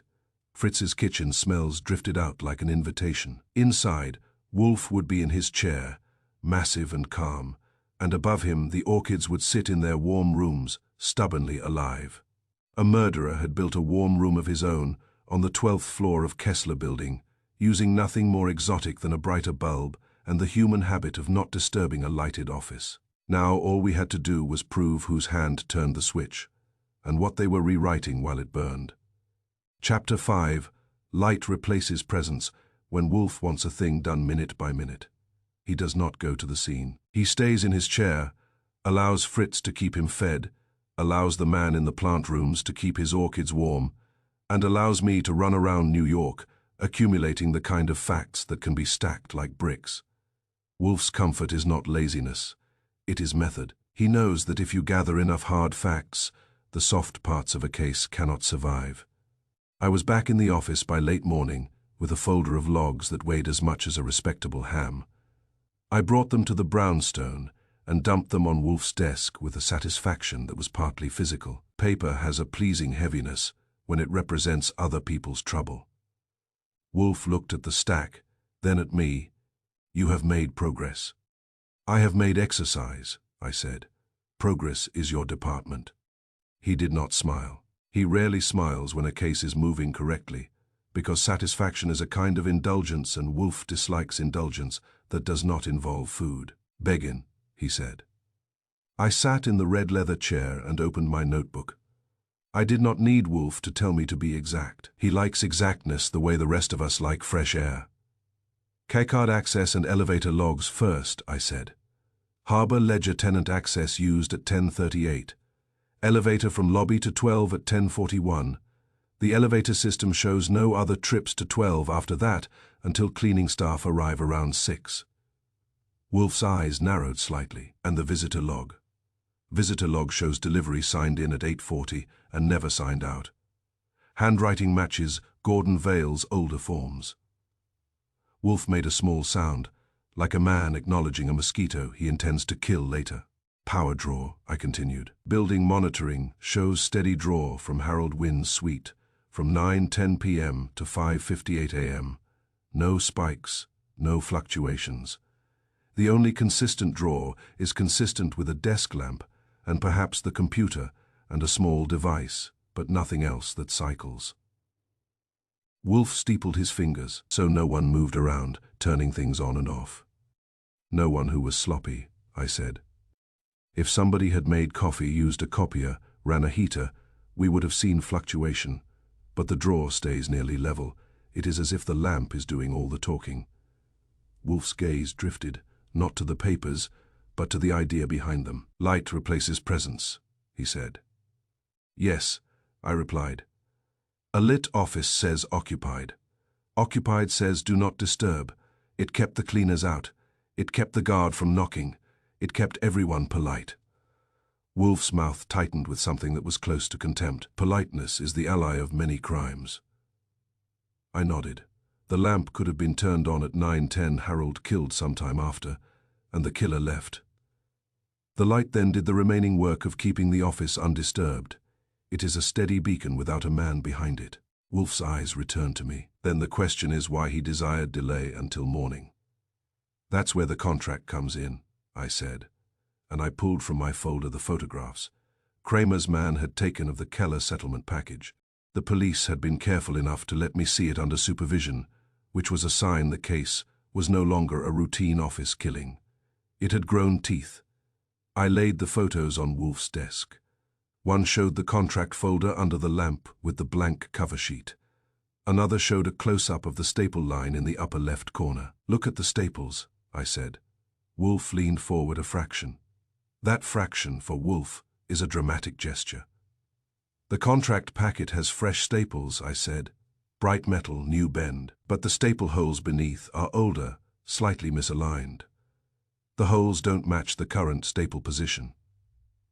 Wolfe's eyes sharpened. Pages were removed and replaced. Exactly, I said. Summoner swapped pages. Not merely revised with a pen, physical replacement. That fits the idea of rewriting. The document Harold was reviewing became a different document before anyone could confront Vale in the morning. Wolfe sat back. Therefore the killer required time. Not time to escape, but time to alter. Time to alter, I agreed. And the lamp created that time by discouraging entry. It let the killer work with calm. Wolfe's voice was dry. Calm is expensive. It is purchased with preparation, I said. Kramer's lab recovered a partial thumbprint on a metal staple remover found in the office supply drawer. Not Harold's. They say it is partial, but good enough to compare. Wolfe's eyes flicked to the side, toward the house's quiet. Fritz was somewhere in the kitchen, moving with his own form of exactness. The brownstone smelled faintly of onions and stock, and the orchids upstairs were being indulged with warmth that cost money, just as Wolfe had said at the start. Comfort costs money. Money leaves trails. Wolfe said, the lamp marks patience. The paper marks purpose. That is your line, I said. It is accurate, he replied. I tried not to grin. Wolfe dislikes being teased about his lines, but he cannot deny when they fit. Now, Wolfe said, Mr. Vale. I met him, I said, at Harbour Ledger's office, which is decorated in the style of controlled confidence. Vale was polite. He is always polite, he insisted. He left the Kessler Building at 7:30. When I mentioned the elevator log, he did not blink much, but his jaw tightened. Wolfe's eyes narrowed, and he claimed routine corrections. He did, I said. He used that phrase, routine corrections, he said. Harold's review was overly cautious, and that agreements often require updated language at the last moment. Wolfe snorted. Updated language is often a euphemism for altered obligations. That was my thought, I said. Vale also implied Harold was difficult. He said Harold insisted on absolute compliance, wording even when it slowed settlement. Wolfe's voice hardened. Compliance is never the obstacle, dishonesty is.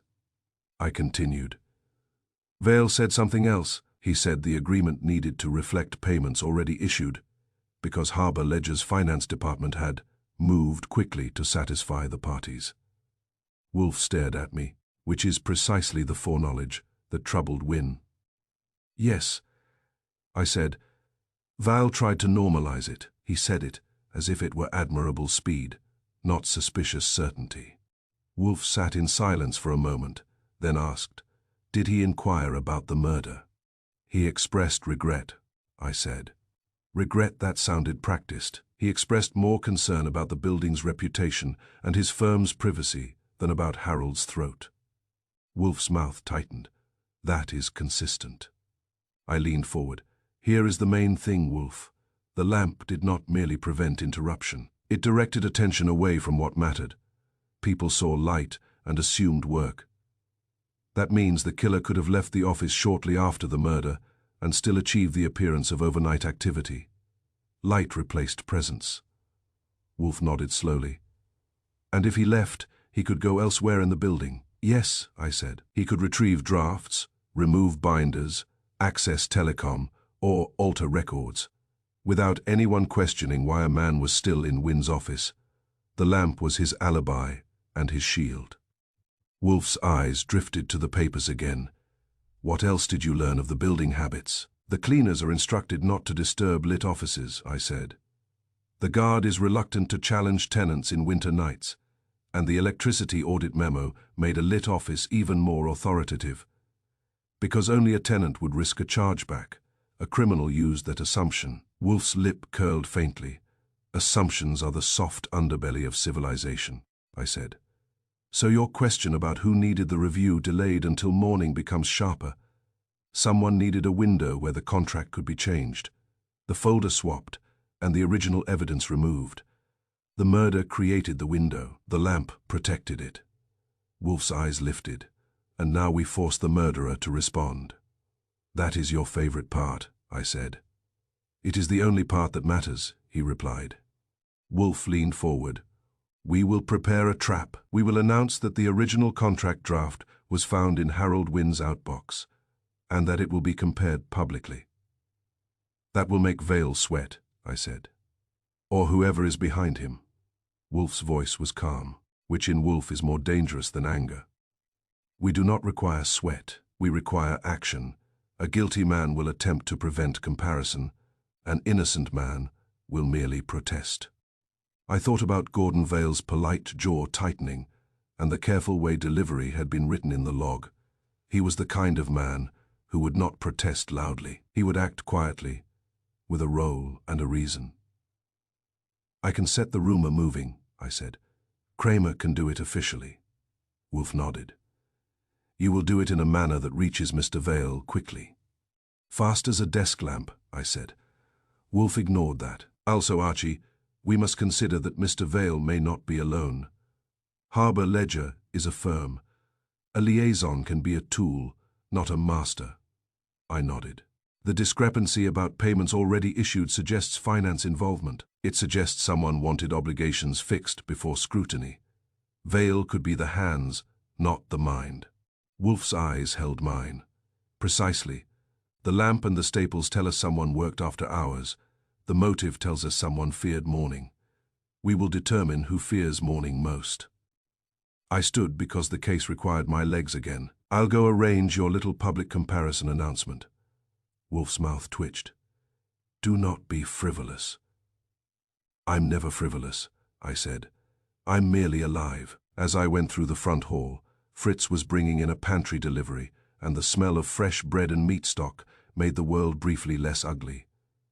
The brownstone was warm, the orchids were safe upstairs, and Wolfe's routine was intact. Somewhere in Midtown, a man had tried to use a lamp and a blank cover sheet to make murder look like work.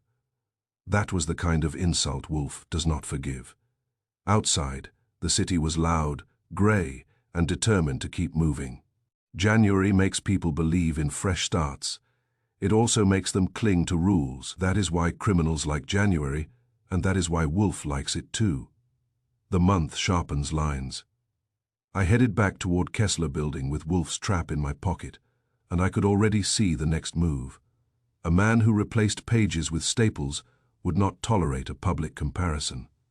He would attempt to stop it, and that attempt, if Wolfe was right, would finally put a human hand back behind the light.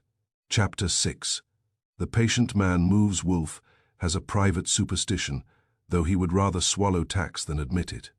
He believes that when you tell a lie loudly enough, the guilty will correct it because they cannot help themselves. It is not morality, it is vanity. The guilty believe they can manage a story the way they manage paper, and nothing makes them show their hand faster than the fear of losing control of the page. That is why the announcement mattered. We did not make it with trumpets. We made it the way these things are best made in New York, by letting it travel on respectable voices that enjoy passing on news without being responsible for it. Kramer told March. March told a partner. The partner told a receptionist, and the receptionist told someone's brother, who works for someone who owes Harbour Ledger money. By noon, the rumor had become a fact, which is how most facts are born in Manhattan. By 1, Gordon Vale called Harold Wynn's supervisor. I learned that from Dana Moen, who phoned me at the brownstone, with a voice that tried to be professional and failed. Mr. Goodwin, she said.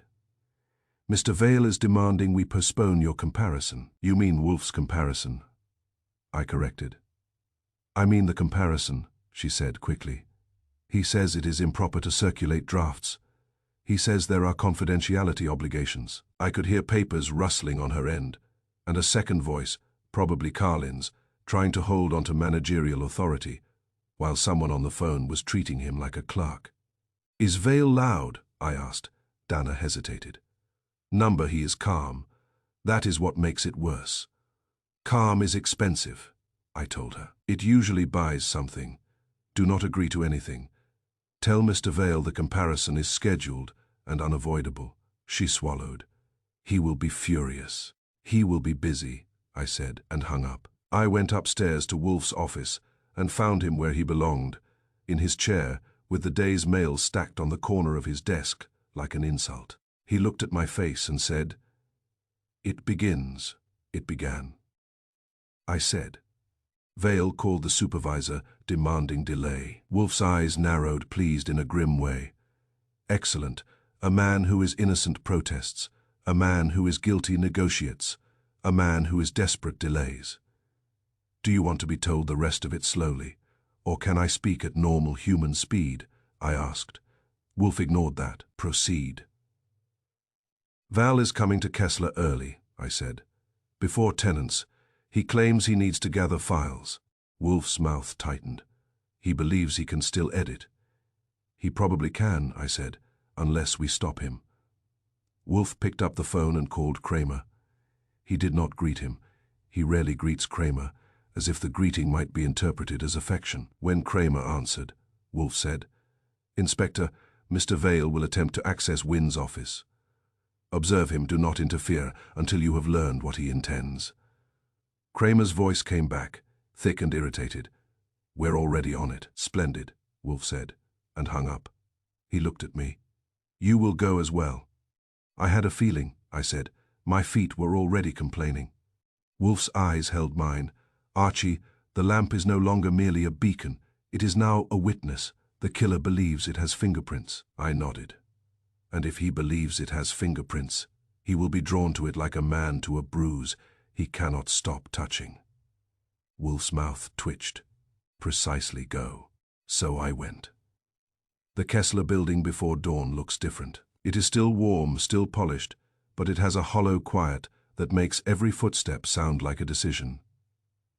The lobby smelled of last night's cleaning solution and the first faint hints of fresh coffee from somewhere that serves people who believe work begins before sunrise. Kramer's men were already in place, acting like they were waiting for elevators rather than waiting for a suspect. They were not elegant, but they were competent, which is the best you can ask of police in a city that resists competence. Kramer himself stood near the desk, coat open, hat in hand, the posture of a man who hates stakeouts and hates being proven wrong more. "He's coming," he grunted as I approached. I nodded and took a position near a pillar where I could watch without looking, like I was watching. Years with Wolfe teach you that looking like you are watching is often more dangerous than the watching itself. At 6:47 a.m., Gordon Vale entered the lobby. He looked exactly as he had the day before, which is to say tidy, controlled, and faintly bored with other people's limitations. He wore a dark coat, gloves, and a scarf that was too expensive for comfort and too plain for vanity. His face held the calm of a man who believes he can talk his way out of anything. He walked to the desk with purpose, nodded at Porter as if Porter were furniture, and said, "I need access to the 12th floor." Porter hesitated. "The office is under investigation." Val's smile was thin. "I am aware. I am assisting. I have urgent file obligations." Porter looked toward Kramer, and Kramer stepped forward. "You again," Kramer said. Vale's eyes flicked to him, then back to Porter. "Inspector, I am here to gather contract materials so we do not misstate facts." Kramer's mouth tightened. "That's my job." Vale smiled politely. "Of course, but you are not qualified to assess settlement drafts." Kramer's eyes narrowed. "I'm qualified to keep you out." Vale's calm wavered, but only slightly.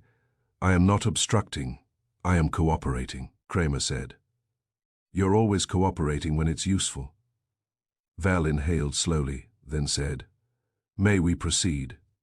Kramer nodded once. "Proceed, we'll watch." Val took the elevator.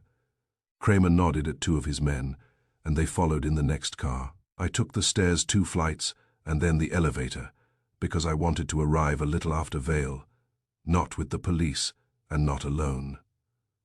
On the 12th floor, the corridor was dim with the building's early light setting, and the air carried that same warmed dust scent from the vents. Vale walked briskly to Harold Wynn's office door, unlocked it with a keycard, and entered without hesitation. Kramer's men waited in the corridor. They were disciplined enough not to crowd the doorway. I arrived a moment later, and stood with them, watching through the open door as Vale moved into the office. He did not go to the shelves. He went straight to the desk lamp. His first move was to lean over it, close enough that his breath fogged faintly against the shade, and inspect the switch and bulb as if he expected them to speak. That was the moment, the one Wolfe would have loved to see in person if he ever left his chair, because that single instinct told the truth. A man who is innocent of staging does not fear the lamp. He does not care about a bulb. He does not inspect a switch. He goes for documents. Vale went for the lamp because the lamp held his touch. Kramer's man beside me murmured, "He's checking it like it's a bomb," I said quietly. "It is. It just doesn't explode." Vale turned the switch once, off and on, a small motion done with gloved fingers. Then he looked at the bulb socket as if judging whether it had been disturbed. He adjusted the shade slightly, then stopped, as if realizing he was doing too much in front of witnesses. He turned and noticed the officers in the corridor. His face smoothed instantly. "Gentlemen," he said, "I am retrieving files." One of Kramer's men said nothing. Police silence is sometimes their best disguise. Vale opened the desk drawer, removed a folder, and began flipping through pages with the air of a man sorting groceries. He was careful, too careful. He kept his gloves on, which most office men do not do unless they are trying to avoid leaving something behind. Kramer arrived then, stepping into the doorway like a bear occupying a narrow place. "What's the lamp got to do with files?" Kramer demanded. Vale did not blink. "I wanted to ensure nothing was disturbed. The light was on all night, as you know." Kramer grunted. "Yeah, we know." Vale's voice stayed smooth. "I am attempting to minimize confusion," Kramer said. "Confusion's already here. You brought it." Vale's eyes narrowed a fraction. Then he looked down at the papers, as if Kramer's voice were merely noise. I stepped back. Vale had revealed what we needed. Now my job was to follow what he did next. And he did next exactly what Wolfe had predicted. He tried to rewrite. He left Kessler Building at 7:18 and walked 2 blocks to a small print shop, tucked between a dry cleaner and a coffee place that smelled like burnt beans and ambition. The print shop had fluorescent lights and the despairing patience of people who spend their days making paper behave. I went in a minute after Vale, keeping my face neutral, my hat pulled down. Vale stood at the counter, speaking in a low voice to the clerk. A young man with ink-stained fingers and the weary expression of someone who has been asked to produce miracles before breakfast. "I need a replacement packet," Vale said. "Contract pages, exact format, same header." The clerk frowned. "That's legal stuff. You need the file." Val's smile was professional. "I have the file. I need a clean packet." The clerk hesitated, then said, "You did this last week." Val stiffened. "What?" The clerk shrugged. "Late at night. You came in rushing. Same kind of pages, same kind of header. You wanted them fast." Vale's calm snapped, but only for a second. His eyes sharpened. "You are mistaken." The clerk shook his head. "I'm not. I remember because you paid cash and you were mad about the staple line." Vale's fingers tightened on the edge of the counter. "I am not mad." The clerk looked at him with the detached honesty of someone who has no stake in money beyond being paid. "You were mad." Vale's voice lowered. "Can you do it or not?" The clerk hesitated, then said, "I can, but I need the exact template. And if it's evidence, I don't want trouble." Val leaned in. "It is not evidence." The clerk looked doubtful. That was when I stepped forward. "Funny thing," I said, friendly. "It becomes evidence when you lie about it." Val turned, eyes narrowing as he recognized me. "Mr. Goodwin," he said, voice tight, "you are following me." "Not you," I said. "Your habits." Vale's smile returned, thin as paper. "This is harassment." "It's curiosity," I said. "Wolfe's actually. He's very curious about late night printing." Vale's jaw tightened. I turned to the clerk. "You said he did the same thing last week." The clerk glanced between us, sensing trouble. "Yeah, late at night. I said. The clerk nodded. Near closing. He wanted it fast, Vale said sharply. This is irrelevant. I looked at him. It's relevant because a man who prints replacement contract pages late at night is not doing routine corrections. He's doing untraceable ones. Vale's eyes were cold now. You are making accusations. I'm making notes, I told him. Accusations come later, in Wolfe's office when everyone is sitting down and pretending they are calm. Vale turned away from me and said to the clerk, "Cancel it." The clerk blinked. "Cancel what?" Vale said. "The request. I do not need it." The clerk shrugged. "Fine." Vale walked out. I followed him back toward the street, where Kramer's men were now close enough to be seen if Vale looked. Vale did look, and for the first time his calm cracked, his pace quickened. He reached his car, parked near the curb. As he opened the door, one of Kramer's men stepped forward. "Mr. Vale," the officer said, "we need to look in your vehicle." Vale stiffened. "On what grounds?" "On the grounds you keep trying to rewrite the night." Val's eyes flicked to me. "This is illegal," Kramer snorted. "You want illegal, you should have tried it in Jersey." They searched the car. In the trunk they found a black trash bag tied neatly, too neatly. Kramer opened it, and the smell of paper dust hit us. Inside were shredded contract headers, the distinctive top margins of legal documents torn into strips. Also inside was a spare bulb, new, bright, still in its box. Vale's face went grey. Not panic, grey. Calculation, grey. The color of a man watching his options collapse. Kramer held up the bulb. "This yours?" Vale's voice came out thin. "I carry bulbs because offices have lamps." "In your trunk," Kramer said. Vale said nothing. Kramer lifted the shredded headers. "And you carry these because you're tidy." Vale's mouth tightened. "Those are confidential." Kramer barked a laugh. "Now you care about confidentiality." I stared at the bag, and Wolfe's line came back to me as if he had spoken it in my ear. A killer who stays patient must also stay organized. He will carry the tools of patience. The spare bulb was a tool. The shredding was a tool. The gloves were a tool.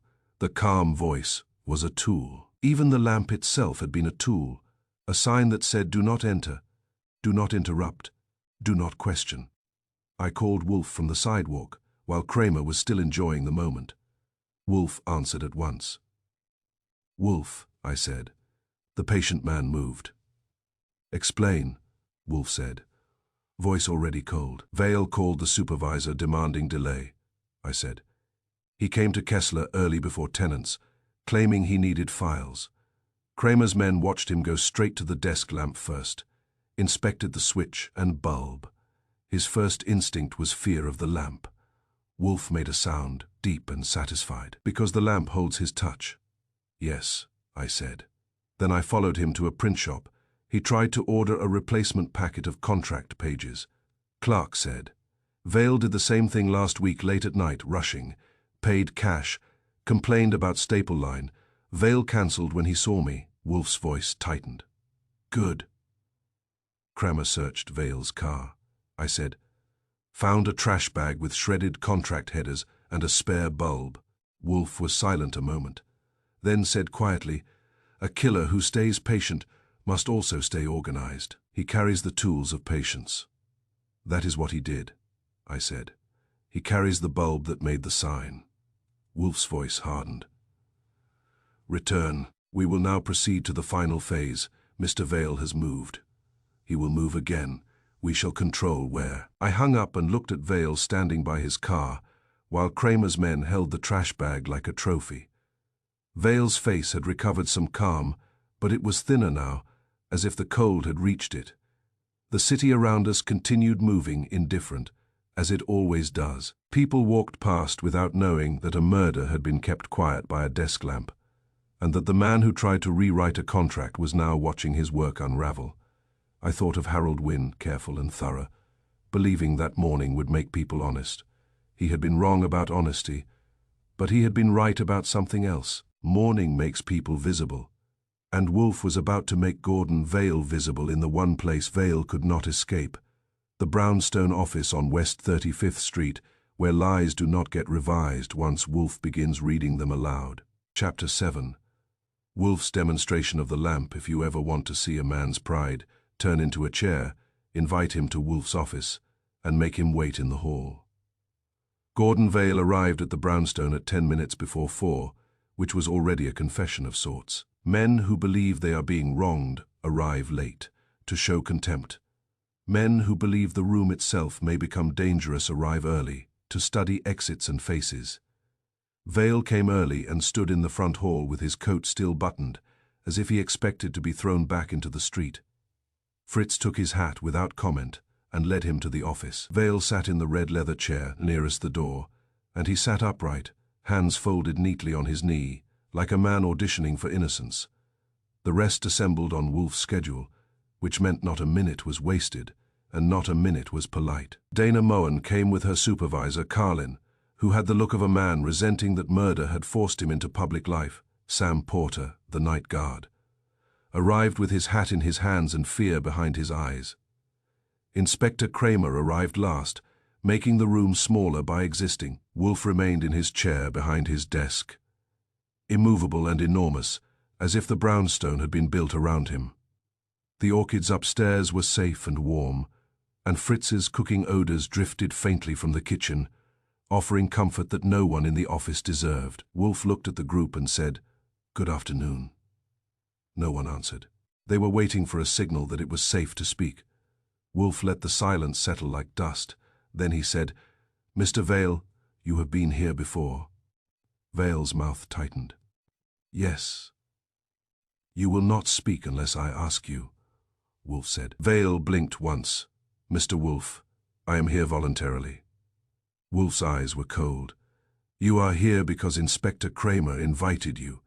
Voluntary is irrelevant." Kramer grunted and folded his arms. Porter shifted his weight. Carlin stared at the carpet as if it might open and rescue him. Wolfe turned to Dana Moen.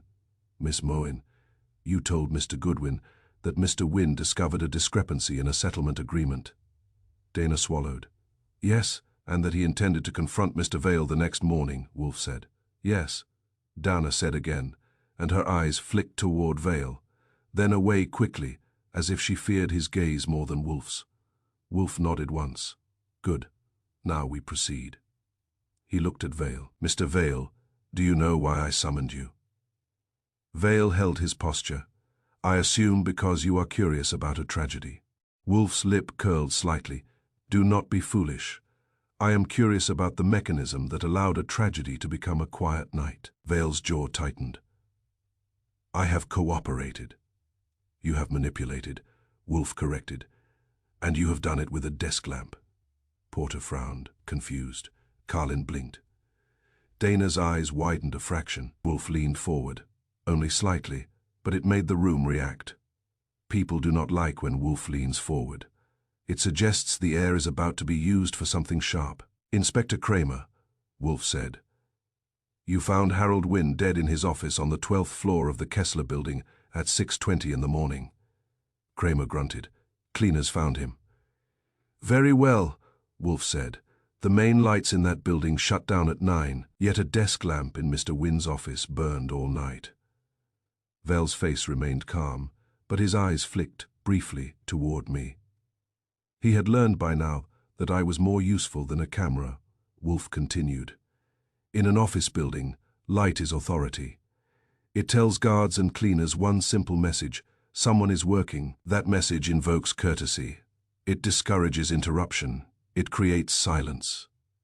Silence is the most useful commodity for a criminal." Carlin shifted, as if realizing he had been a customer of that courtesy all his life.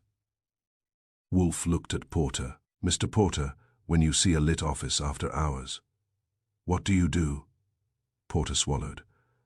"We don't disturb tenants. We log it, maybe." "Because you assume someone is working," Wolfe said. "Yes," Porter said. Wolfe turned to Dana. "When cleaners see a lit office, what do they do?" Dana hesitated, then said, "They avoid it. They are told not to disturb tenants." Wolfe nodded. "Exactly. A lit office does not require a voice. It does not require a person. It only requires the assumption of decency. Vale's lips parted slightly, as if he wanted to interrupt. But Wolfe's stare held him in place. The murderer exploited that decency, Wolfe said. He left a light to replace presence. He bought hours of silence at the cost of a few cents of electricity. Kramer snorted. Cheapest bribe in town. Wolfe ignored him. Now, Mr. Vale, we will discuss your night. Vale's voice was smooth. I left the building early. Wolfe's eyes sharpened. You left the building at 7:30, you said. Yes, Vale said. Wolfe tapped a paper on his desk. The elevator log shows a trip to the 12th floor at 8:52, using Harbor Ledger tenant access. Vale's face did not change, but his hands tightened on his knee. That small tightening was more honest than anything he had said. Wolfe continued. The visitor sign. In shows delivery at 8:40, written in a careful hand matching yours on older forms. Val's gaze flashed. That is speculation. Wolfe's voice was icy. It is comparison. Val's jaw worked. I sometimes sign in as delivery because it is more efficient than explaining why a liaison must work late. Wolfe nodded slowly. Efficiency is your religion. Vale's nostrils flared. Wolfe said, in Mr. Wynn's office, the lamp switch bears faint waxy residue, consistent with thin gloves. Those gloves are worn by people who wish to avoid leaving prints.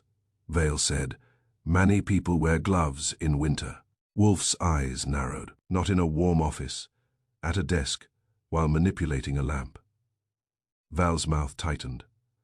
Wolfe reached to his right and slid forward a photograph I had brought. It showed the contract packet with its staples. The contract folder contained fresh staples, Wolfe said. Beneath them were older staple holes, misaligned. This indicates pages were swapped. Carlin's face tightened, and he looked at Dana with a new kind of shock. The shock of a man realizing his paperwork might have been altered without his permission. Wolfe continued. The top page visible in the packet was blank. Vale's eyes flicked again, and this time his calm did not recover as quickly. Wolfe said, a blank cover sheet is not an accident. It is a concealment tactic. It allows a quick glance to see a folder and assume legitimacy, while hiding the content from casual eyes. It also supports the illusion of work because a folder under a lamp suggests productivity. Vale said carefully, Harold may have placed that cover sheet himself. Wolfe's mouth tightened. Mr. Wynne was a contract reviewer. He reviewed documents. He did not conceal them from himself. The blank sheet was placed for others. Vale shifted slightly, the first real movement he had made. You are making inferences. Wolfe's eyes held him. I am making conclusions. There is a difference. I cleared my throat. Wolfe glanced at me. Mr. Goodwin. Print shop, I said. Vale went to a print shop this morning and ordered a replacement packet of contract pages.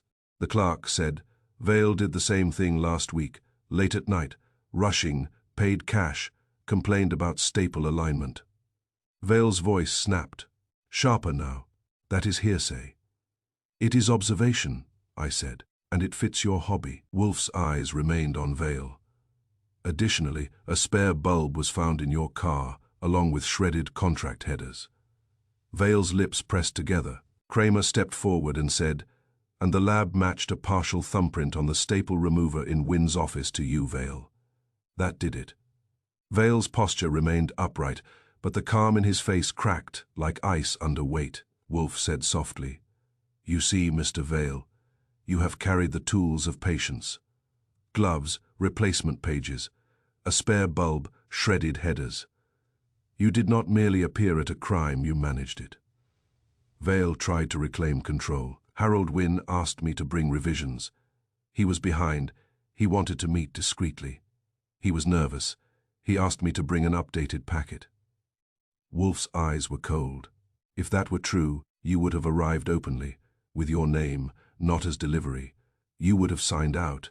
You would not have brought gloves. Vale's voice rose slightly. I do not always sign out. The building's policy is inconsistent. Wolfe nodded once. And you exploited that inconsistency, the way you exploited courtesy. Vale's jaw worked. Harold was difficult. He created problems. Wolfe's voice sharpened. He discovered a settlement fraud. Carlin stiffened. Fraud. Wolfe looked at Carlin. Yes, the settlement agreement referenced payments already issued that had not cleared. Knowledge that should not exist in a legitimate process, Mr. Wynne planned to confront Mr. Vale in the morning. Dana's hands clenched in her lap. Wolfe looked back at Vale. That confrontation threatened you because it threatened to expose that you required a signature before money moved. The fraud depended on speed. It depended on presenting an agreement as final before it was approved. Mr. Wynne's scrutiny threatened to halt it. Vale's voice was tight. You are guessing. Wolfe's mouth curled slightly. Number, I am reading the evidence in sequence. You killed a man, or you covered the killing to preserve an illegal settlement mechanism. Either way, you needed time. The lamp provided it. Val's eyes narrowed. I did not kill him. Wolfe held his gaze. Then you will explain why you went straight to the lamp this morning. Val hesitated, just a fraction too long. Wolfe's voice turned brutal in its calm. You feared it because it held your touch. You feared it because it was the one object in that office that served no purpose except deception. Val's lips parted, then closed. He had run out of smooth lines. Wolfe's gaze moved across the room, taking in the others. Dana looked sick. Carlin looked furious, but the fury was aimed at the wrong place. Like most managerial fury, Porter looked frightened. As if he had just realized his courtesy had been used as a weapon. Wolfe said, I will make this plain. A desk lamp in an office building becomes authority.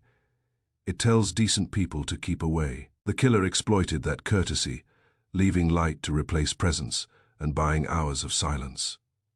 The evidence shows Mr. Vale entered the building under a false role, went to Mr. Wynne's office, swapped contract pages, and managed the scene with gloves and replacement materials. Vale tried again, voice raw now. You have no proof I struck him.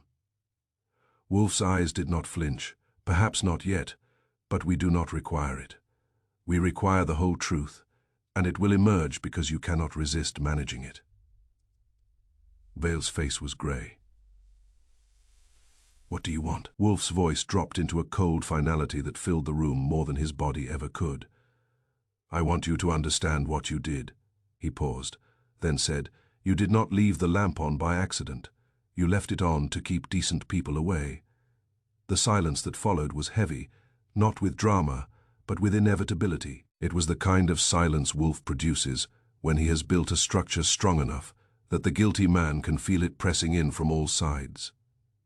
Vale's hands, which had been folded neatly, now trembled slightly. Kramer stepped forward, readying his handcuffs, as if he had been waiting for Wolfe's punctuation. Vale looked at the cuffs, then at Wolfe, and in that moment his pride tried to salvage itself one last time.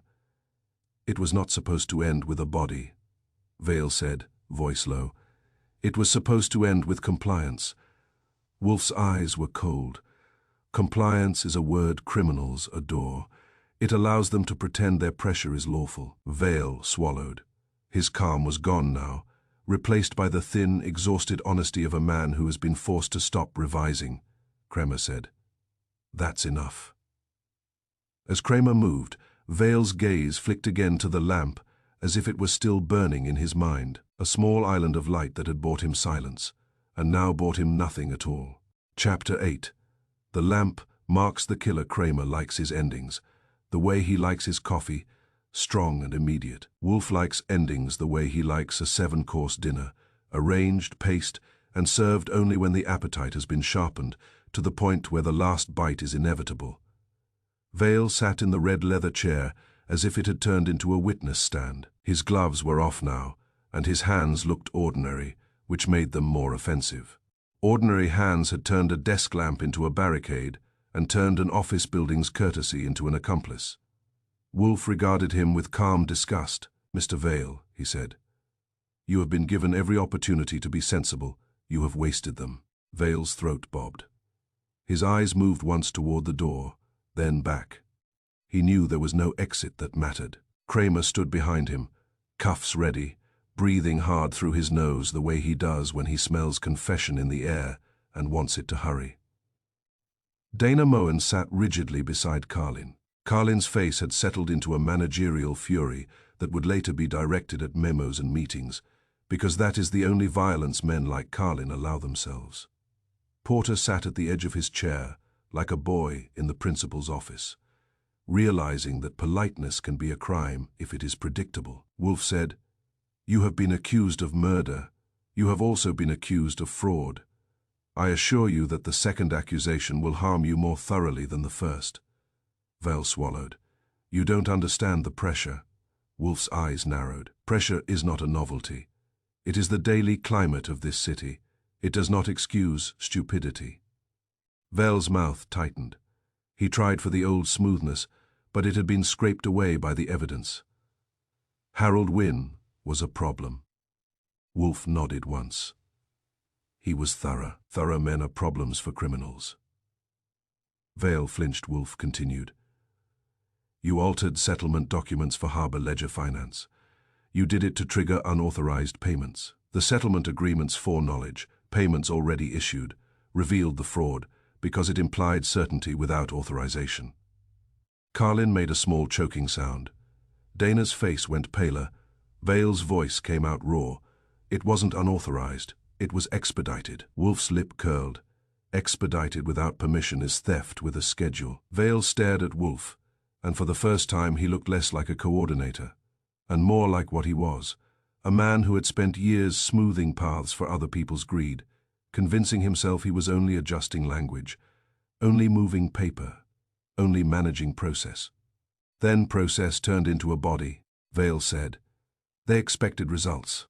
Harbor Ledger expects results." Wolfe's eyes were cold. "And you expected immunity." Vale's shoulders slumped slightly. It was not relief. It was collapse. "I changed the documents," Vale said quietly. "Yes." Kramer leaned forward.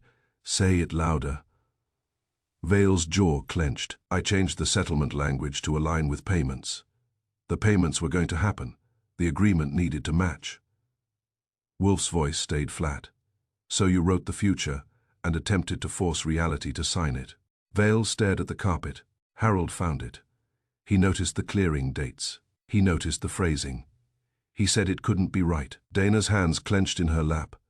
Carlin stared at Vale with a look that was part disbelief and part calculation, as if he was already thinking about how many clients would flee once the scandal reached daylight. Wolfe said, "Mr. Wynne threatened to alert the client and regulators." Vale nodded once, a small motion. "He said he would report it. He said he couldn't be part of it." Wolfe's voice sharpened slightly. "So you chose a private meeting." Vale's breath hitched. "I needed him to approve the revisions. If he approved them, it would slow the questions. It would buy time. Everything in January is examined. You know that. Audits, new budgets, new policies." Wolfe's eyes narrowed. "January makes people pretend they are principled." Wolfe let that hang for a moment.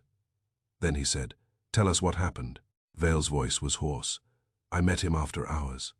I signed in as delivery because I didn't want anyone asking why a liaison was there." Vale's fingers moved slightly as he spoke, as if still handling paper in his mind. "I brought revised pages," Vale continued. "I told him the agreement needed updating. I told him it was routine. He didn't accept it. He said the discrepancy meant fraud. He said he would document it," Wolfe said. "And you intimidated him." Vale's mouth twisted. "I tried. I said he would ruin people. I said Harbor Ledger would blame him for delay. I said he would lose his job. I told him he could approve the revision and let the client be paid." Wolfe's eyes were cold. "You offered him a bribe made of fear." Vale swallowed. He refused. There was a small silence. Not because Wolfe wanted drama, but because a refusal is a pivot point. Vale had believed in pressure, and Harold had not. That is what killed him.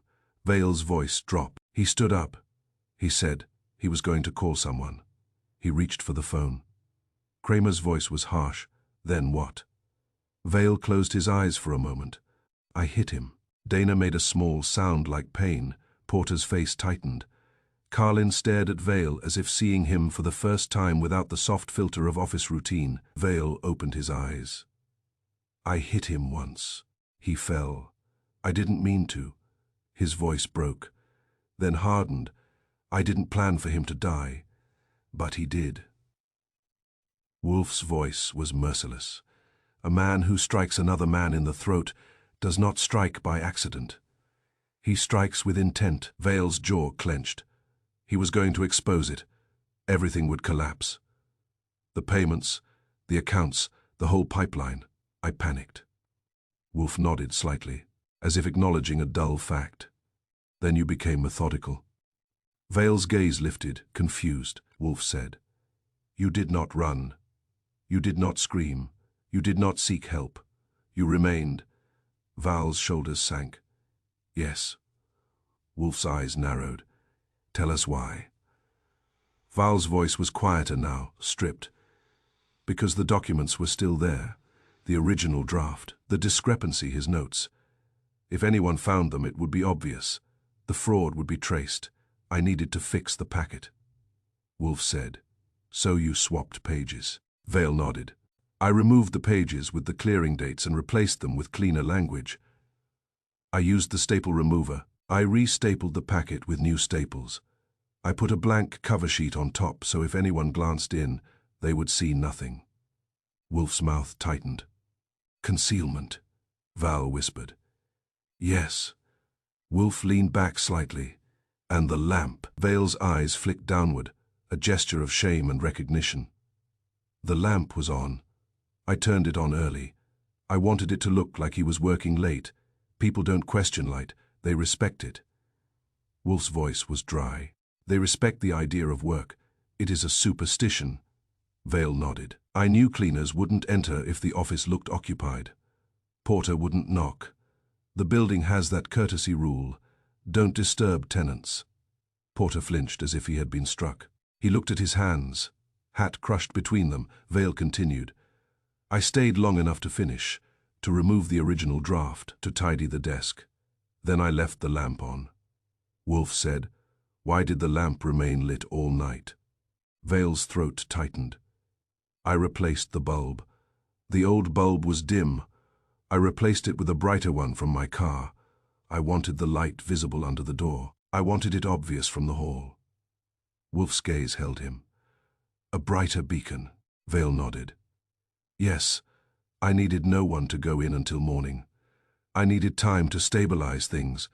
I needed to contact Harbor Ledger. I needed to prepare a story." Kramer's voice was harsh, so the steady light delayed discovery. Val's eyes closed briefly. "It bought hours. It bought silence. It bought time to finalize the fraud trail," Wolfe said quietly, "and to prepare your revisions." Vale opened his eyes and looked at Wolfe with something close to hatred. The hatred of a man who realizes he has been read like a document. "You were listening to a lamp." Wolfe's voice did not change. "I was listening to your patience." Kramer snapped the cuffs on Vale with the satisfaction of a man who enjoys the physical certainty of metal. Vale did not resist. His resistance had been expended in lies and revisions and a spare bulb. Carlin stood, stiff. "This will destroy us." Wolfe regarded him with mild contempt. "If truth destroys you, you are already ruinous." Dana Moen rose slowly, face strained. Harold was right. Wolfe nodded once. "Yes." Porter looked at Wolfe, eyes wet. "I didn't know." Wolfe's voice softened only a fraction, which for him is a remarkable concession. "You did not need to know. You only needed to be predictable." Porter flinched again because predictability is what most decent people pride themselves on until it becomes an accusation. Kramer marched Vale toward the door. Vale's coat hung open now, his scarf crooked, his tidy suit finally looking like what it was, a costume that had failed. Wolfe watched them go, then looked at me. "Archie," he said. "Yes," I said. Wolfe's eyes were heavy. "Violence is quick. Cover-ups are patient." The lamp proved patience. I nodded because it was true. The murder was one brutal motion. The cover-up was hours of careful work. guided by the understanding of how decent people behave in a building at night. When the office emptied, Wolfe sat in his chair and reached for the bell. Fritz appeared, silent as always. Wolfe said, "Beer." Fritz went. I stood by the window a moment, watching the city's winter light fading toward evening. The street below was busy. People bundled and hurried, chasing warmth in a month that does not offer it easily. A lamp on the 12th floor had burned all night, and the city had ignored it. It had been just another small light in a winter full of lights. But Wolfe had listened to it. He had heard not electricity but intention. As I put on my coat to see Kramer out, I thought that the month kept handing me like a bill. In winter, even a small light can testify. If Wolfe is the one listening.